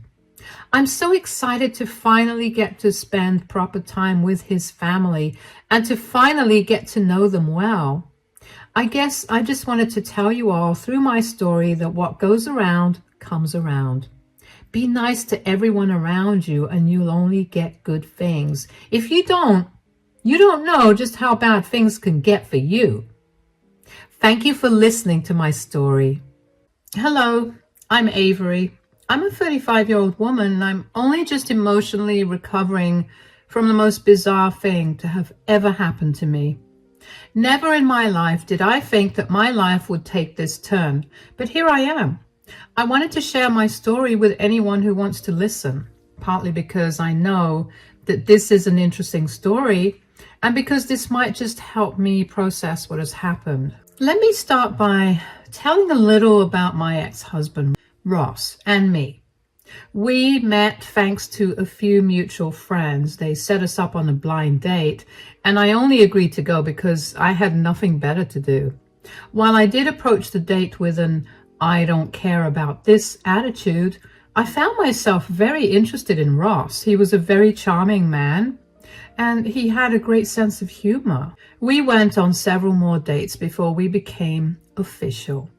Around the time that we made our relationship official, I bought a house. My grandma left me quite a bit of money in her inheritance, and I invested in a good house. About a year after I purchased the home, I asked Ross to move in with me. Only 2 months after he moved in with me, I ended up getting pregnant. We were both very happy about the pregnancy, and we decided that we shouldn't waste time and we should just get married, and so we did. We ended up having a pretty big wedding, and we also announced our pregnancy then. And everyone was overjoyed for us, and to date, I can assure you that it was one of the best days of my life. Anyway, after I gave birth to our son, Ash, life was beautiful initially. Both Ross and I were excited about being parents, and we did our absolute best to get everything right.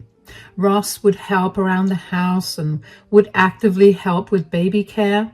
We were also doing really well career-wise. We were living the dream. But then things started to take a turn when Ash was 4 years old. Suddenly, Ross wasn't paying any attention to me or Ash. He was always on his phone, and he was very secretive about this. I know that any sane person would get suspicious about cheating, but you have to understand that I trusted Ross with my entire soul. Besides, Ross had always been very open about hating cheaters and cheating, so I never suspected a thing. I figured that he must have been going through something at work, which was why he was on his phone so much. I didn't push him because I hoped he'd come to me himself and confide in me.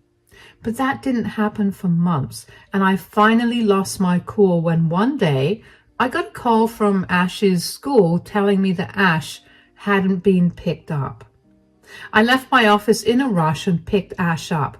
I made my way home, and lo and behold, I saw Ross sitting there, giggling about something he was seeing on his phone. "Ross, you forgot to pick Ash up from school." "Oh, shoot, I'm sorry, I got carried away." "With what?" Things." "Whatever it was on your phone, wasn't it?" "Why does that matter?" "You've been acting weird lately. I've been trying my best to keep silent and give you time to come to me on your own, but I'm getting sick of your behavior." "What are you even talking about?" "Your nose has been stuck in your phone all day, every day. You barely pay any attention to me or Ash." "I'm a little caught up with work. I'm sorry. Jeez." "You're so caught up with work that you don't have time for your family? You can't be serious. And what is going on at work that you need to work outside your office?" "Are you accusing me of something? Don't beat around the bush. Come right out and say it." "Why do you think I'm accusing you of anything?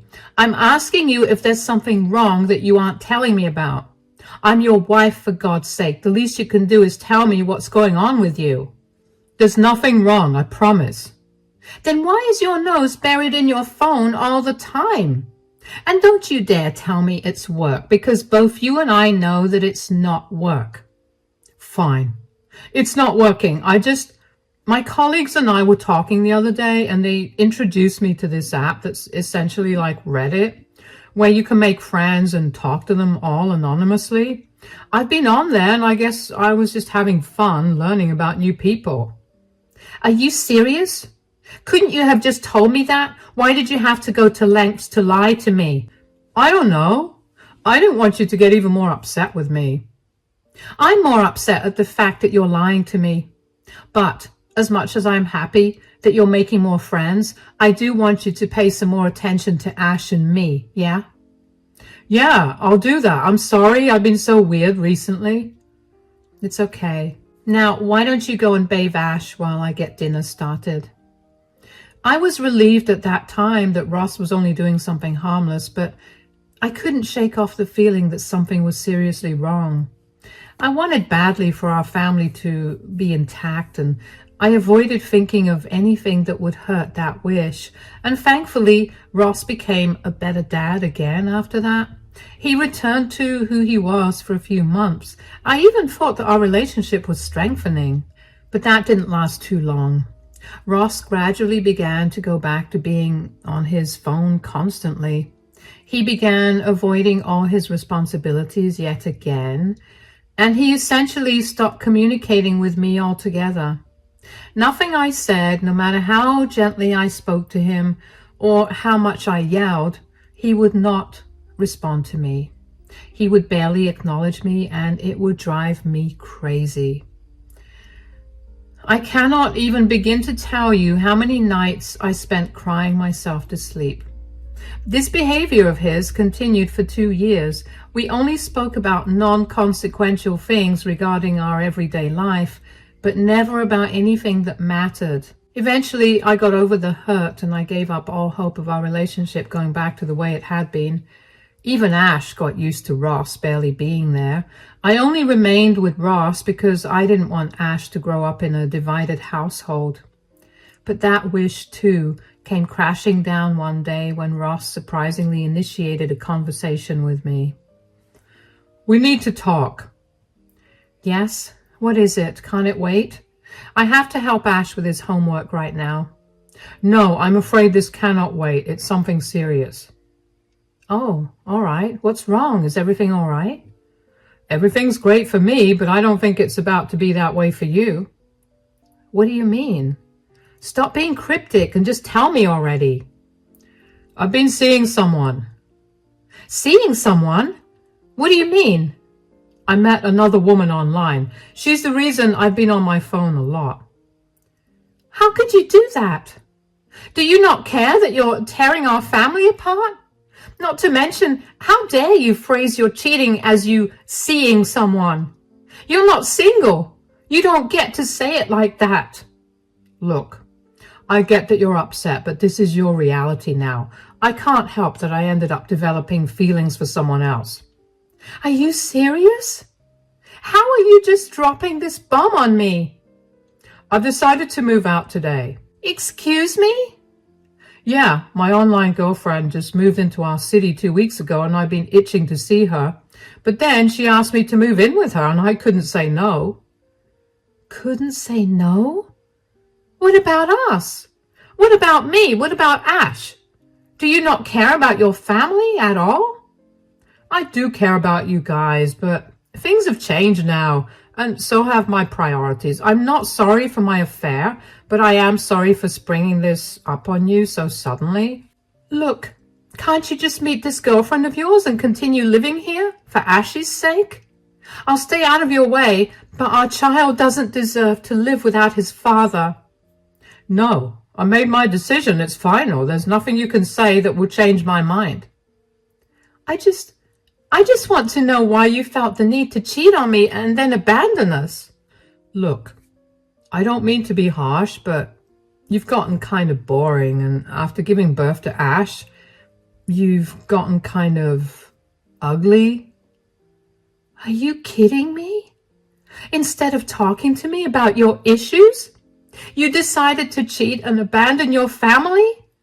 Of course I look a little ugly when I'm the one who's doing all the work around the house and raising Ash." "Also, you've become such a nag.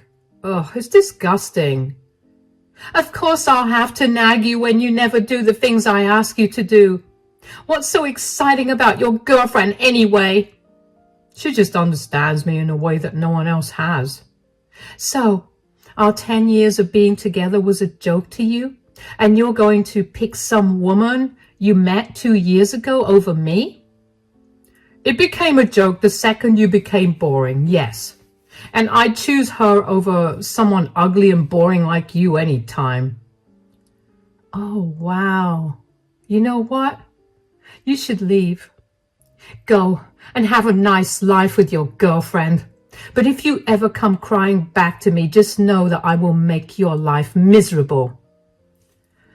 I turned around and walked away from Ross at that point because I did not want him to see me break down.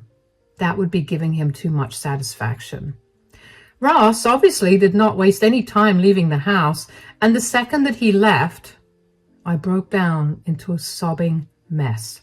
I couldn't believe that Ross had been able to throw away all our years of being together for some woman he met online. And what I couldn't believe even more was that he blamed me for it. I knew that I had put on some weight after giving birth to Ash and that I had stopped trying with my appearance after. But to hear him call me ugly outright hurt a lot. Not to mention, him calling me boring was so out of left field. When we were on good terms, I was the one who always planned our dates and made sure that we did fun activities to keep our relationship alive. I never once expected him to take that initiative, but for him to turn around and call me boring, I couldn't stand it. I managed to pick myself up and calm myself down at some point, and I did my best to carry on with the day because I didn't want Ash to know about anything that was happening. After I put him to bed for the night, I allowed myself to revisit all the emotions I was feeling. I knew for a fact that my self-esteem was damaged, perhaps beyond repair, and I couldn't help but hate Ross for that. I hated the fact that I stayed with him for so long out of respect for our relationship and for our son, but he had no problem leaving like we didn't matter. I don't know how or when, but I eventually ended up falling asleep. The next day, I dropped Ash off at school and took the day off work. Around late morning, I began to get spammed with calls from Ross. I didn't pick up the calls because I felt too much anger towards him to have a conversation, but he would not stop calling, so I eventually picked up the call. "Can you stop bothering me?" "Avery, I need your help." "What happened? Are you crying?" I've been tricked by my girlfriend." "Oh, how come? I mean, how could you completely trust a random woman on the internet who you've never met?" "Can you not be so mean right now? I can't believe this is my life. I thought it was going to get better." "I guess this is what you get for cheating." "In all her pictures, she looked so beautiful and breathtaking, and when I finally met her, she was uglier than you. She's fat and her place is in an absolutely disgusting mess. It smells so weird here, and for some reason she still thinks that I want to be with her." "Wow. It's very nice to hear you insult me while you're still crying to me about your problem." "I'm sorry, that was a force of habit." "Force of habit? What do you mean?" "When I was struggling with the direction which our relationship was going, I would go out drinking with some coworkers and, well, I talk a lot about my frustrations with you." "Oh, wow. Okay, well, that's nice to know." "That's not the point. We need to focus on my current problem. Will you please help me get out of here?" "Why do I need to help you? Can't you just leave her the way you left me?" "I want to, but every time I try to, she threatens to leak the explicit pictures I sent her, so I literally can't." "Boo-hoo. I couldn't care less about your problem, Ross. This is the most apt punishment for you, considering what you did to the people that loved and cared for you." "I get it. I'm a monster and I did something really bad, but could you pretend to be a monster for me so I can get out of here?" "Absolutely not. I'm too ugly and boring to act like a monster, a fact that I'm sure you told your new girlfriend." "I swear, I'll do everything to make it up to you. Don't do this to me." "Goodbye, Ross." I couldn't believe it. I wasn't a big believer in karma, but here it was, coming back for Ross in less than 24 hours. As soon as I hung up the phone, I couldn't help but burst into laughter. I had to control that laughter for a long while during the conversation, so it felt great to let it out. I couldn't believe that Ross had left me for some stranger on the internet that he had never even met. That did help me feel a little better, but it still did not entirely fix the heartbreak that I had gone through. I blocked Ross's number because I did not want him to contact me anymore, and I decided to spend my time getting over him. I knew that even if he did come back, there was no way that I was going to go back to him. I was done with him, as much as that pained me to realize. I knew that I could never trust him again, and to be fair, I wanted nothing to do with someone who could replace me so easily. I spent a lot of my time working and spending quality time with Ash over the next 2 weeks. Over those 2 weeks, I also began to cope with my feelings by turning them into almost hatred towards Ross, and I felt justified in doing it. Just when I was starting to breathe easy about not having to see Ross for a long time, he showed up at my door. He looked exhausted, and he had his bags with him. I was surprised that he managed to get out of his new girlfriend's home, considering the material she had against him. "Oh, you got out?" I managed to get my hands on her phone and deleted everything she had on me. Thankfully, she was stupid enough to only have single copies of them. Good for you, I guess. Why are you back here? Because I live here, and you are my wife, and I have a son in there. You didn't seem to care about that 2 weeks ago when you left us. Why are you back, Ross? That really is the reason. I had a lot of time to reflect on what I did to you guys, and I realized just what a jerk I was. Please, just give me another chance. I will never give you another chance. You put me through hell for 2 years. Ash barely even missed you in the last 2 weeks. And that showed me how much you were truly there for him in the last 2 years. Did he really not miss me? Why are you sad about that? You were the one that couldn't look up from your phone. Did you expect anything else? I told you I was sorry. Sorry won't fix everything. Look, I think it's best that you leave right now. I don't want to deal with you or cause a scene. Avery, please, why can't we try couples therapy? Maybe you'd be able to understand my perspective a lot better. I don't care about your perspective, though. I've lost trust in you, and once trust is gone in a relationship, the relationship is essentially a straw house, waiting for some wind to topple it over. Okay, then why don't we try counseling, but only for Ash's sake? I feel bad that my relationship with him has suffered because of what I did. I understand that you might not want to be with me, but think of our son. So, I should think of our son when making decisions, but you get to avoid that? I know you're very bitter about how everything has been unfolding, but you can't let that affect Ash. Do the right thing, especially since I messed up and didn't. I will think about it, but even if I agree, don't think that I'm going to come back to you. I despise you with every fiber of my being. If I agree to counseling, it'll only be for Ash's sake. I get that. Again, I'm sorry for what I did, and if I could ask you for one favor, could you keep all of this a secret from my family and our friends? How do you know I haven't already told them? I know you don't like to air our dirty laundry, at least until it's resolved. So please don't say a word. I'm going to do whatever I want, Ross. You got to do that, and you have no right to ask anything of me. I'm really tired from my day, and I don't want to keep talking to you. I don't care where you go for the night, but get out of here. Bye. I was honestly surprised that Ross managed to get out of the situation that he brought upon himself. In fact, I was more upset than surprised that he managed to do that. I wanted him to suffer a little more for it. As for his request for couples counseling, I couldn't bring myself to consider it. As much as I hated to admit it, he had a point about doing the right thing for Ash. I couldn't let my feelings come in the way of providing Ash with a good family. So after thinking about it for a week, I decided to give couples therapy a go. Keep in mind that I was making all these decisions on my own. I didn't want anyone to know about it because I was pretty embarrassed by what had happened, and also because I didn't like letting others into my very personal matters. So again, even though I didn't want to listen to Ross's request, I ended up keeping his affair a secret. Couples counseling was interesting, to say the least.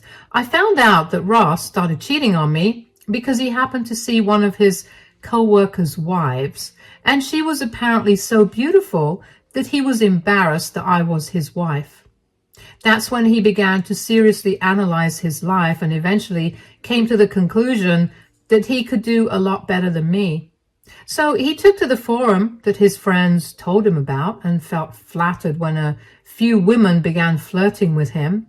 He ended up connecting with one woman in particular, and before he knew it, he had developed feelings for her. Getting some clarity on the entire situation made me feel a lot of mixed feelings. On one hand, I was glad I got the reasons for Ross's affair, but on the other, it made me feel even more insecure about myself.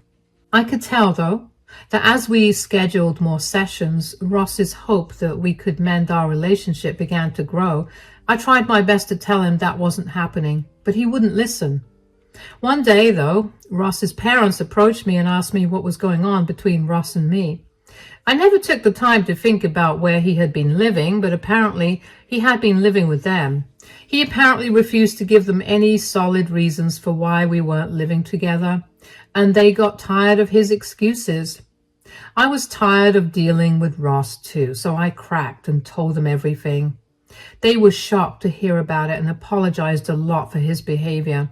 I didn't expect anything drastic to come out of it, but things apparently went downhill for Ross after that, because only a week later, he showed up at my door looking very angry. "You told my family." "About what?" "About my affair." "Well, they asked me when you were being evasive, apparently." "Do you even know what you've done?" No. Why?" "My parents have disowned me and I've become the laughing stock of my entire family." "I don't see why that's an issue, Ross. You did this to yourself, remember?" "I thought we agreed to do couples counseling. You were supposed to forgive me and we were going to move past this." "First of all, I'm not supposed to do anything, especially when you cheated on me and were ready to leave your family behind for a stranger. And secondly, I only agreed to couples counseling out of concern for Ash. I may not like you, but I know that Ash adores you and I'm willing to put up with you only because of him." "You don't like me? Why? I mean, I know I made a mistake, but I've been trying my hardest to make up for everything. Don't you think that you're being too harsh on me?" "I'm not being harsh on you at all. In fact, I think I'm being very nice to you. A lot of women would have made your life even more hellish." "You've already done that. My parents kicked me out and I have no place to go now. You told all our mutual friends and none of them want anything to do with me. I'm completely alone and it's all thanks to you." Whoa, pump the brakes on the blame. Do you realize that the only reason people have to distance themselves from you is your actions? You chose to emotionally cheat on me and then try and leave your 8-year-old son and wife for a woman you found online. And then you pathetically came crawling back to me when you realized that your girlfriend was not who you thought she was.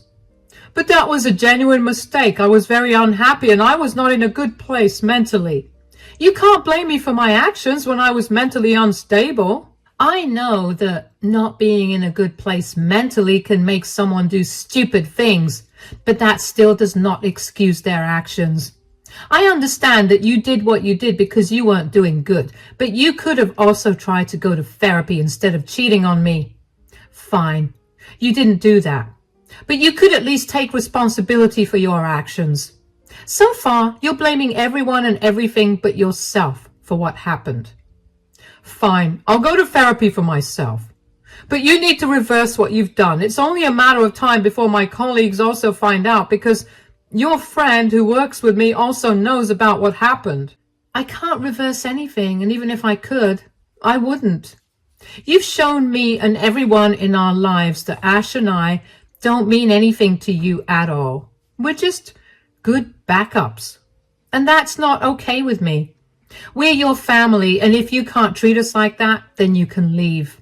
You don't want to leave, so you need to deal with all the backlash. If I'm being honest, I didn't expect the news to spread like wildfire. I didn't think that Ross would suffer a lot, but I was happy that he was.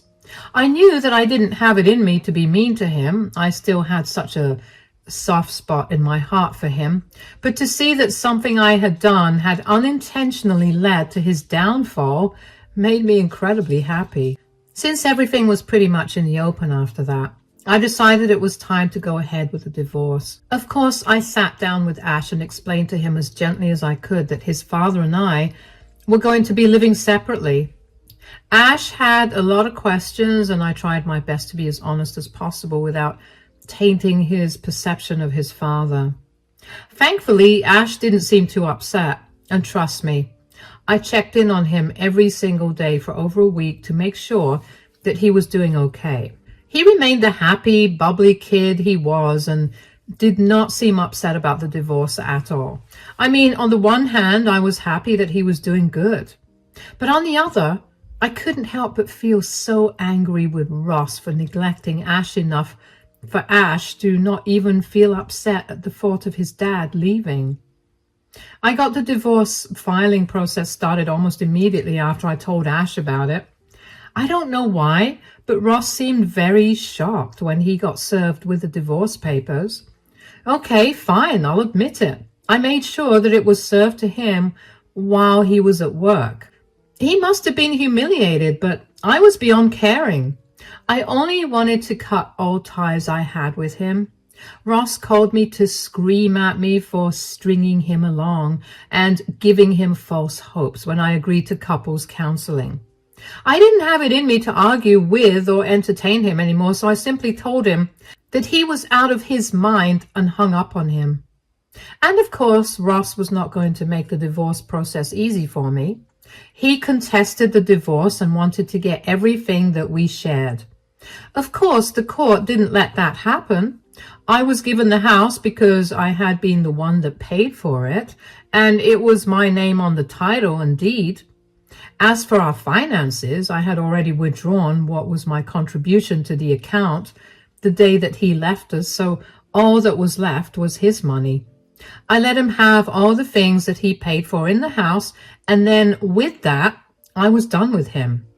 I also fought to have full custody of Ash, and since my state gives mothers priority, I got it.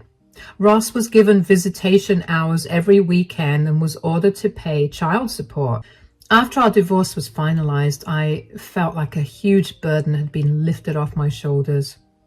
I was finally free from all the emotional baggage that came with remaining married to someone who showed me that I was nothing to him.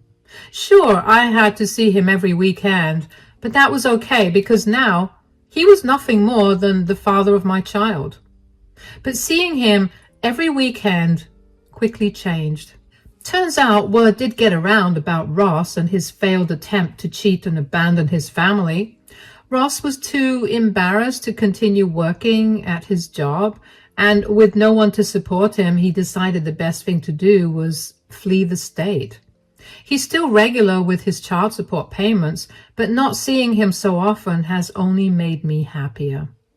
Life has been moving forward, and I've been feeling better with every day that passes. I'm gradually getting over the heartbreak of it all, but every once in a while, I'd see a picture of Ross and me, and I'd feel like I was back to the day when Ross told me that he was leaving me. It's been a hard journey, but I'm getting better. Ash is happier too because I think he can sense me feeling better. Thankfully, both Ross's family and mine have been very supportive this entire time, and I'm so very grateful to them. I don't think I would have made it out of the dark places I'd been in without them. At least I can live every day knowing that Ross got what he deserved for hurting me so much, and that's a fact that keeps me going even when I feel very low. Thank you so much for listening to my story. Hello, my name is Vanessa. I'm 27 years old. Only a year ago, I went through a life-threatening event that resulted in my in-laws getting arrested and me getting a divorce from my husband. I know it all sounds crazy, so let me start by telling you a little about my relationship with my now ex-husband, Daniel. Daniel and I met in college, and we started dating because we found out we had a lot of things in common. I ended up liking his company and the way that he always found a way to make me laugh. Besides, it did help that he was a very attractive man. We dated for a long while until we graduated, before we decided that it was time for us to meet each other's parents. My parents loved Daniel, but when it came time to meet his parents, I couldn't help but feel like his parents did not like me. They were cold towards me, and for some reason his father Dominic kept throwing insults my way. They went unnoticed because Daniel's mother, Melanie, would laugh it off as a joke, and then Daniel would follow along.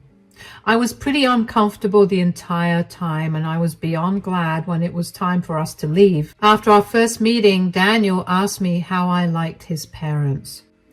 So, how did you like my parents? Well, I think they're pretty cool, but what happened? Did you not like them or something?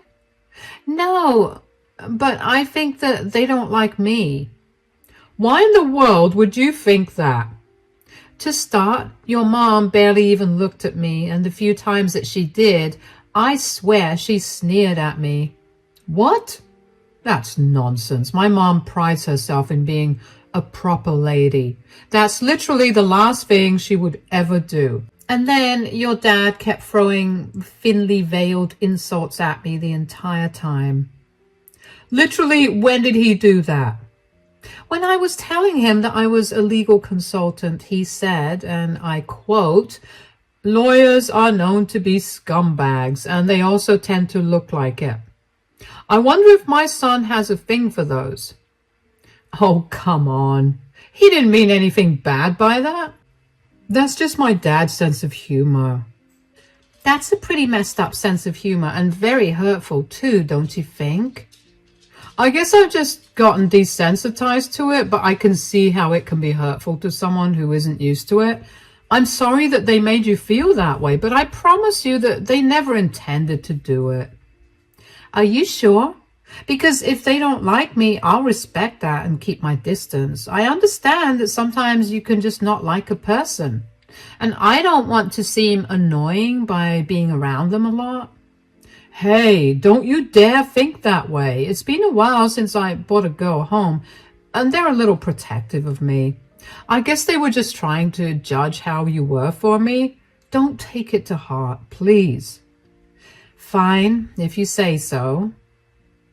I didn't know how Daniel expected me not to take his parents' odd behavior to heart, but I tried my best. I met them a few more times after that, and every single time they treated me like I was stupid and inferior to them. I tried to talk to Daniel about it, but he never seemed to listen to me. Eventually, I gave up and resorted to avoiding much contact with his parents. About a year after we met each other's parents, Daniel proposed to me, and within 6 months we were married. At the wedding, Melanie and Dominic were very rude to not only me, but also to my entire family. I brought it up with Daniel, and we ended up having a pretty big fight. But like always, it did not lead to any results. He'd keep excusing his parents' behavior with them, just being overprotective of him, but I didn't see why that needed to include being so mean to someone's entire family. I could deal with their behavior, but there was no reason to insult and belittle my family. After that, I pretty much barely spoke to either of them, and that was the way it was for a good 6 months. Daniel tried his hardest to mend the relationship between me and his parents, but every time I caved and went to visit them, they'd get more egregious with their insults. I will say that no matter what they said or did, I never once retaliated. I was always nice to them, and I never penalized Daniel for not taking my side. I only expected an apology when they took it too far. One day, Daniel came back home from work and told me that his mom called and she invited us on a camping trip with her and Dominic.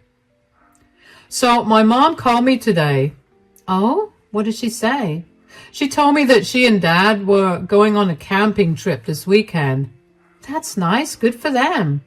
Yeah, well, they invited us too, and I really want to go. You can go if you want to, sweetie. What about you? They invited you along as well. In fact, Mom insisted that you come along. Really? Why? She never liked me to begin with. This again. My mom loves you. She's just not openly affectionate. Honey, she tried to push me into our wedding cake at our reception. I don't think she likes me at all. So you're just going to turn down their invitation because you think that she doesn't like you. I just don't see why I should be there. I mean, I'll only ruin the mood considering how your parents and I don't really get along so well. That's nonsense. What has my dad ever done to you? He hasn't done anything, but he's sure had a lot of insults to throw my way whenever you're not around, which, by the way, your mom finds hilarious. Are you trying to make my parents seem like some evil in-laws or something? Because I do not appreciate that at all. Daniel, I'm not trying to do anything like that. I've been trying to tell you from the start, but you would never listen to me. I don't feel comfortable being in the woods with two people who blatantly dislike me. It's just not my cup of tea. Why can't you see this as my parents' attempts to make things up then? I mean, they were adamant about bringing you along anyway. Maybe they're trying to clear all your suspicions about them not liking you. How would they even know about my suspicions? I may have told them about it, but only because I wanted you to be proved wrong so you can become comfortable around them. Daniel, you can't do that. How do you know that they won't dislike me even more now? I know they won't, and that they don't, because they've invited you to our camping trip. Keep in mind that this is a very important trip, because when I was growing up, we would go on camping trips to bond as a family. Trust me when I say that this is their roundabout way of telling you that they want to make things right with you. Fine, if you say so, but if I feel like even the smallest thing is off, you have to bring me back home. Absolutely, you have nothing to worry about. I was still very skeptical about going on this trip with Daniel's parents. They had made it abundantly clear that they did not like me, so for them to insist that I come along on some camping trip with them made me feel like there was something wrong. This feeling did not go away, and I tried my best to ignore it because I wanted to desperately believe that the invitation was their attempt to fix our relationship. When the day for the camping trip finally came, I couldn't help but notice how antsy Daniel was. I asked him if everything was all right, and he told me that he was worried about whether I'd be able to keep up with all the hiking involved. I assured him that I was, and then his parents arrived to pick us up. On the drive to the campsite, I ended up falling asleep because the anxiety about the trip kept me up the previous night and on my toes during the entire day. So I had no idea where we had gone, which was my first mistake. When we got there, we parked the car a good while away from the camping spot and hiked for about an hour and a half before we finally found a place to camp. We set up our tents. Each couple shared a tent and unpacked the food we'd bought. It had been a relatively good time by that point. Melanie and Dominic had been surprisingly nice, and I enjoyed it. After dinner was done, I thanked both of them for inviting me along. Thank you so much for inviting me along on this camping trip. Daniel told me about how important these camping trips are to you guys, and it makes me feel so nice that you invited me to join you. Of course, you're our daughter-in-law now. You're part of our family. And also, Daniel told us about how you'd been feeling around us. Oh, forget about it. That was just something I confided in him about because I was insecure and probably overthinking things. No, we can't just let it go. We did not mean to make you feel that way. And we're really sorry that we did. We weren't trying to make fun of you or be cold towards you. It's just that since Daniel was born, it had always been the three of us. He's our only son, and we tend to be very protective of him. One could even argue too protective of him. We didn't mean to hurt or upset you, and we're sorry that we did. I get that. I mean, I love Daniel with all my heart, and he's a wonderful man. I see why you guys care so much, and I can assure you that I too want only the best for him.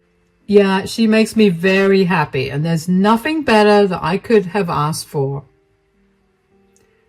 I'm glad that's the case. As long as you keep him happy, I'm sure we'll never run into any problems together. Dominic, don't say it like that. It sounds like we're threatening her, and that's the opposite of what we want to achieve today. It's okay. I'm sure that Dominic was only trying to be funny.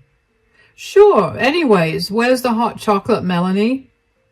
Oh, yes, it's in our tent. I'll pour us some cups and be right back.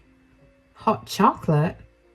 Oh, yeah, my mom makes a mean hot chocolate. I swear she must put some magic in it because no hot chocolate has ever tasted as good as hers.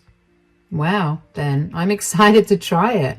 I was genuinely happy that night. I never expected my relationship with Melanie and Dominic to get any better. I was happy with things being the way they were, as long as Melanie and Dominic were a little more civil. But to hear them apologize and provide kind of reasonable reasons for their behavior made me feel like there was hope for my future with them. Just after Daniel told me how good Melanie's hot chocolate was, she came out of her tent and gave me a full cup of hot chocolate. I did notice that she was very particular about which cup was mine, but I didn't pay any attention to that because I was so happy about our previous conversation. For starters, her hot chocolate was very average. I didn't see why Daniel hyped it up so much, but I appreciated it out loud just to keep the good ambience going. I'm only saying this because I want to be a little petty, and it sets a good tone for what I'm going to tell you about what happened next. As I was reaching the end of the cup of hot chocolate, I began to feel very drowsy. I don't remember how or when I ended up in my sleeping bag, but I did. When I woke up the next day, I felt groggy and I had an almost head-splitting headache. My stomach was also feeling very weird, but I didn't have time to focus on that because I was suddenly very aware of how I was sleeping in a sleeping bag without a tent to cover me. In fact, Melanie and Dominic's tents were gone as well. Out of panic, I picked my phone up to call them, only to realize that I had no network. I felt panic rising in my chest. I couldn't believe that I had been abandoned. I tried calling out to them, and I hoped desperately that they were playing some sick joke. But after half an hour of calling out to them, I finally made peace with the fact that I was abandoned in the middle of nowhere with nothing on me. They had taken everything I had to. With nothing else to do, I decided to walk around to see if I could find my way out. I think I walked around for at least an hour before I was approached by a man. Hey there. Hey. I'm sorry, I'm not trying to be creepy, but I couldn't help but notice that you seem a little lost. Well, I have no idea where I am. Not that you could help me. Wait, can you? Yeah, of course, I'm the park ranger. See, here's my name tag. I'm Sean, by the way. My buddy and I were scouring the area because we thought we heard the rustling of leaves and such, and we figured that there was someone around here. You know, this is a prohibited zone, right? Oh my gosh, I'm so sorry. I had no idea. It's okay. You do look a little worse for wear. Why don't you follow me to the cabin and tell me how exactly you got lost? Sure. What do you want to know exactly? I came here camping. I went to sleep, and when I woke up, it was late in the afternoon and I was lost. Did you come here to camp alone? No, I came here with my husband and his family, but they all left me behind, which is why I ended up wandering around so I could find some way to get back home. They just left you behind? Yeah, and the funniest part is that I was just beginning to think that his parents liked me. Turns out they didn't. That's rough. But how did you not hear them clear everything out? I mean, they couldn't have been very quiet. I know, right? That's what I was thinking too. I mean, I even slept in very late, and that never happens. I have a very strong built-in clock that never lets me sleep past 8 a.m. no matter when I go to sleep. Your body clock is amazing, but you're not waking up is odd. Do you think there was any foul play at hand? You know what? Maybe there was. Why do you say that? Well, last night I had my mother-in-law's famous hot chocolate, which after I finished drinking, I began to feel really drowsy. At the time, I just thought that I was very tired from the hike, but now I don't think that was it. Okay, I'm sure there was some foul play here. Anyway, we're at the cabin. I'll call our main office to get you a ride there, and then we can figure out how to deal with your situation. Thank you so much for helping me. Of course, that's my job here. I was so grateful for Sean. I mean, if he hadn't found me, I don't know what would have become of me. I will admit that I was slightly terrified when he approached me. I mean, think of all the horror films you've watched. Nothing good has ever come out of a man approaching a lady in the woods. Not to mention, Sean wasn't wearing any uniform, so I was even more terrified. But one look at his badge and I felt better. It took us a while to get to the cabin. After we got to the cabin, Sean called for a vehicle to take me out of the dense wood. While we waited for the car to arrive, Sean asked me a few more questions about what had happened. I told him everything as I remembered it. Sean asked me if I wanted to get the police involved in what happened. He told me that he had a few friends at the police station in our district, and he could help me out if I wanted to. At first I was tempted to tell him no out of pure alarm, but then the more I thought about it, the more I realized that it would be best if I did at least get some revenge on Daniel, Melanie, and Dominic. I needed to find out if they drugged me and what they used to drug me. So I told Sean that I would be okay with getting the police involved, and he quickly made a few phone calls. Just as the car for me arrived, Sean told me that the cops would be waiting for me at the main office. I thanked him profusely for his help, and he smiled at me. When I got to the main office, at least 6 cops were waiting for me there. One of them rushed up to me and asked me if I'd be comfortable giving my blood to run some tests on it and then going down to the police station. I consented to it and followed whatever they wanted me to do. Over the next few hours, I spent a lot of time detailing the events of the camping trip to the officers and then waiting for the blood test reports. As soon as I got some signal on my phone was flooded with messages about money being withdrawn from my account. Now, I didn't have anything on me, so I knew that either Melanie, Dominic, or Daniel was stealing from me. I immediately told the officers about this, and they looked into it. After a little digging, they figured that the withdrawal was made at the ATM near Melanie's place. By this point, I was practically shooting steam from my ears because of how angry I was. I couldn't believe the audacity of that family. I couldn't wait for them to be put in their places. When the reports finally came, I was told that I had been administered a near lethal amount of sleeping pills. My heart started racing when I heard that. I couldn't believe that I was even alive, and that Melanie and Dominic would go so far as to show me how much they hated me.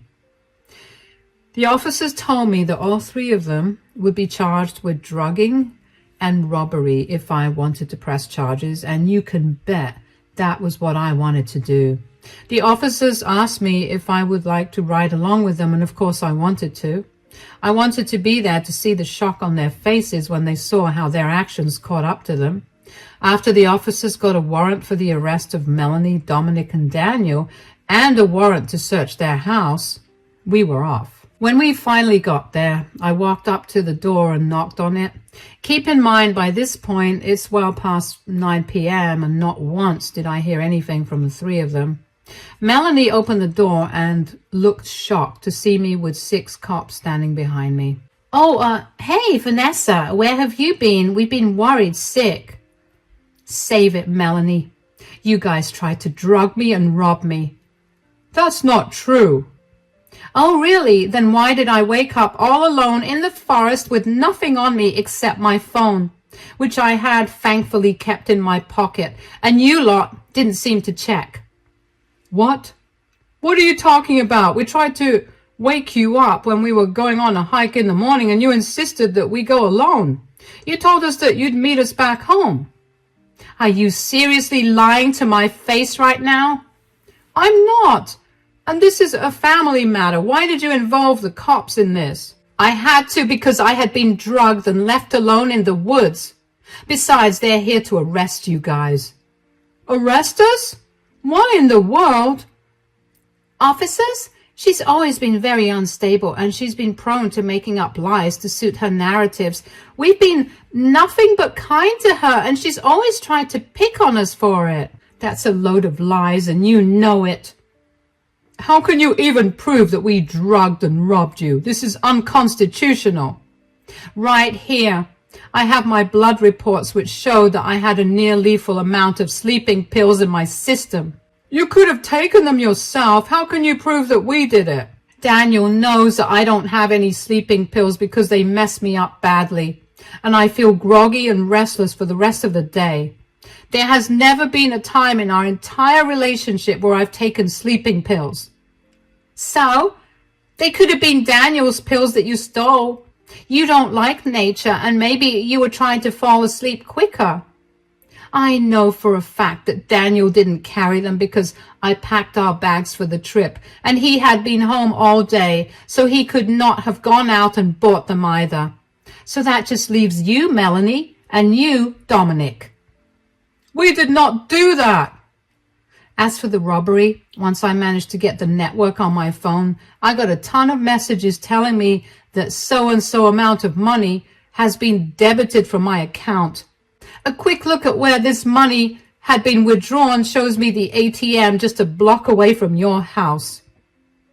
That's circumstantial. You have no way to prove that we did any of that. You just hate us, and you want us to not be a part of Daniel's lives. Do I want that, or are you projecting onto me what you wanted to do with me? Anyway, everything I just said will be proven now. The police have a warrant to search the house and your car. Move aside and let them do their jobs. Dominic tried to protest but was quickly detained by an officer. A quick search of Melanie and Dominic's bedroom, and the cops found an almost empty bottle of sleeping pills and a receipt showing its purchase only the day before. I don't know about you, but that's pretty incriminating evidence. And aside from that, a huge wad of cash was found in Melanie's cupboard, the exact amount that got withdrawn from my account earlier that day. The three of them were quickly handcuffed and put into the squad car. Another small victory for me was that Melanie and Dominic's yelling drew the attention of a few of their neighbors, who all came outside and witnessed the three of them getting arrested and put into the police squad cars.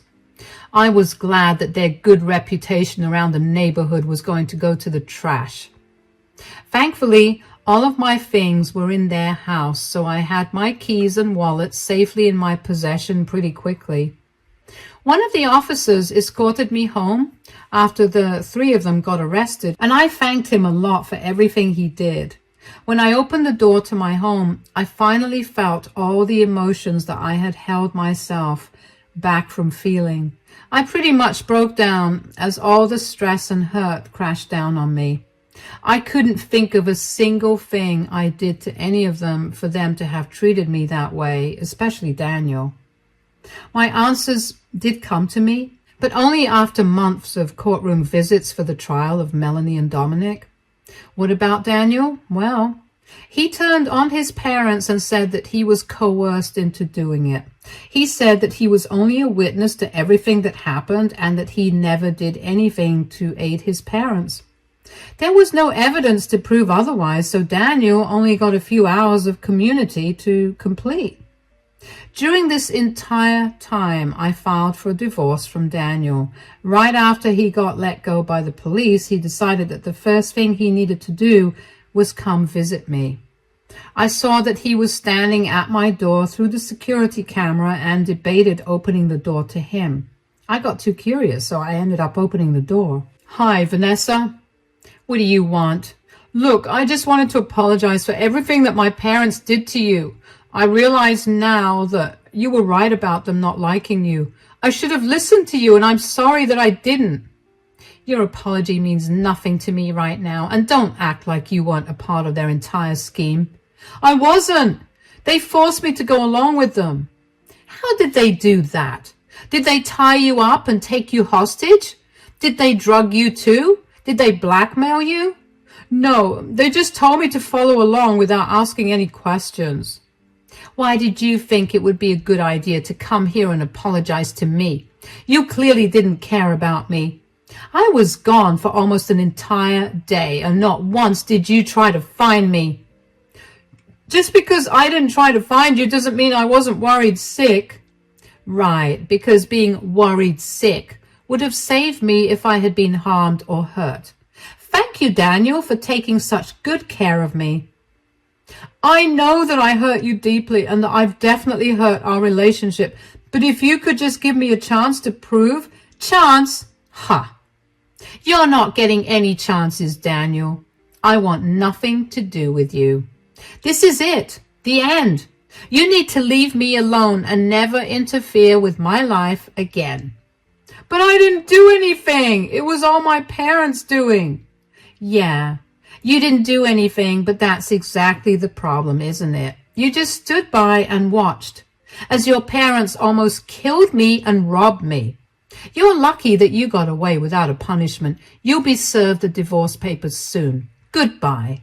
I slammed the door in Daniel's face and couldn't help the large smile that bloomed across my face. I had finally won, and I managed to get a hold of my life again. I didn't have to worry about whether I was overthinking things again and if I was going crazy. A few weeks after Daniel's hearing was done, Melanie and Dominic's hearings took place. They pleaded guilty to all their charges and were sentenced to 10 years in jail for it. They were also ordered to reimburse me for all the emotional damage that they had inflicted on me. Let me tell you, nothing was more satisfying than seeing the two of them listening to the sentences for their crimes with their heads held low. The once proud and egoistic people were finally brought down to earth thanks to their actions. I was only lucky that day that I happened to run into Sean, who, by the way, has become a good friend now, although I think it's safe to say that I'm done with camping now. As for Daniel and my divorce, thankfully, Daniel didn't make it a hassle. It went off pretty smoothly and we divided all our assets equally. Daniel did try to apologize to me again, and when he realized that it was not working, he got angry and blamed me for everything wrong that happened in his life. He said that his parents were right for trying to kill and rob me. All I could think of when I heard him say that was, wow, I dodged a bullet. It's been really good for me right now. I'm finally breathing easier, and I feel like I'm in control of things again. If there's one thing I've learned through this entire experience, it's to never ignore your intuition. If I had just listened to it when I thought of how odd it was when Daniel's parents insisted I come camping with them, I would not have gone through something life-threatening. I'm lucky that things worked out well for me, though. And it could not have happened without the help of some very nice people that fate happened to put in my way.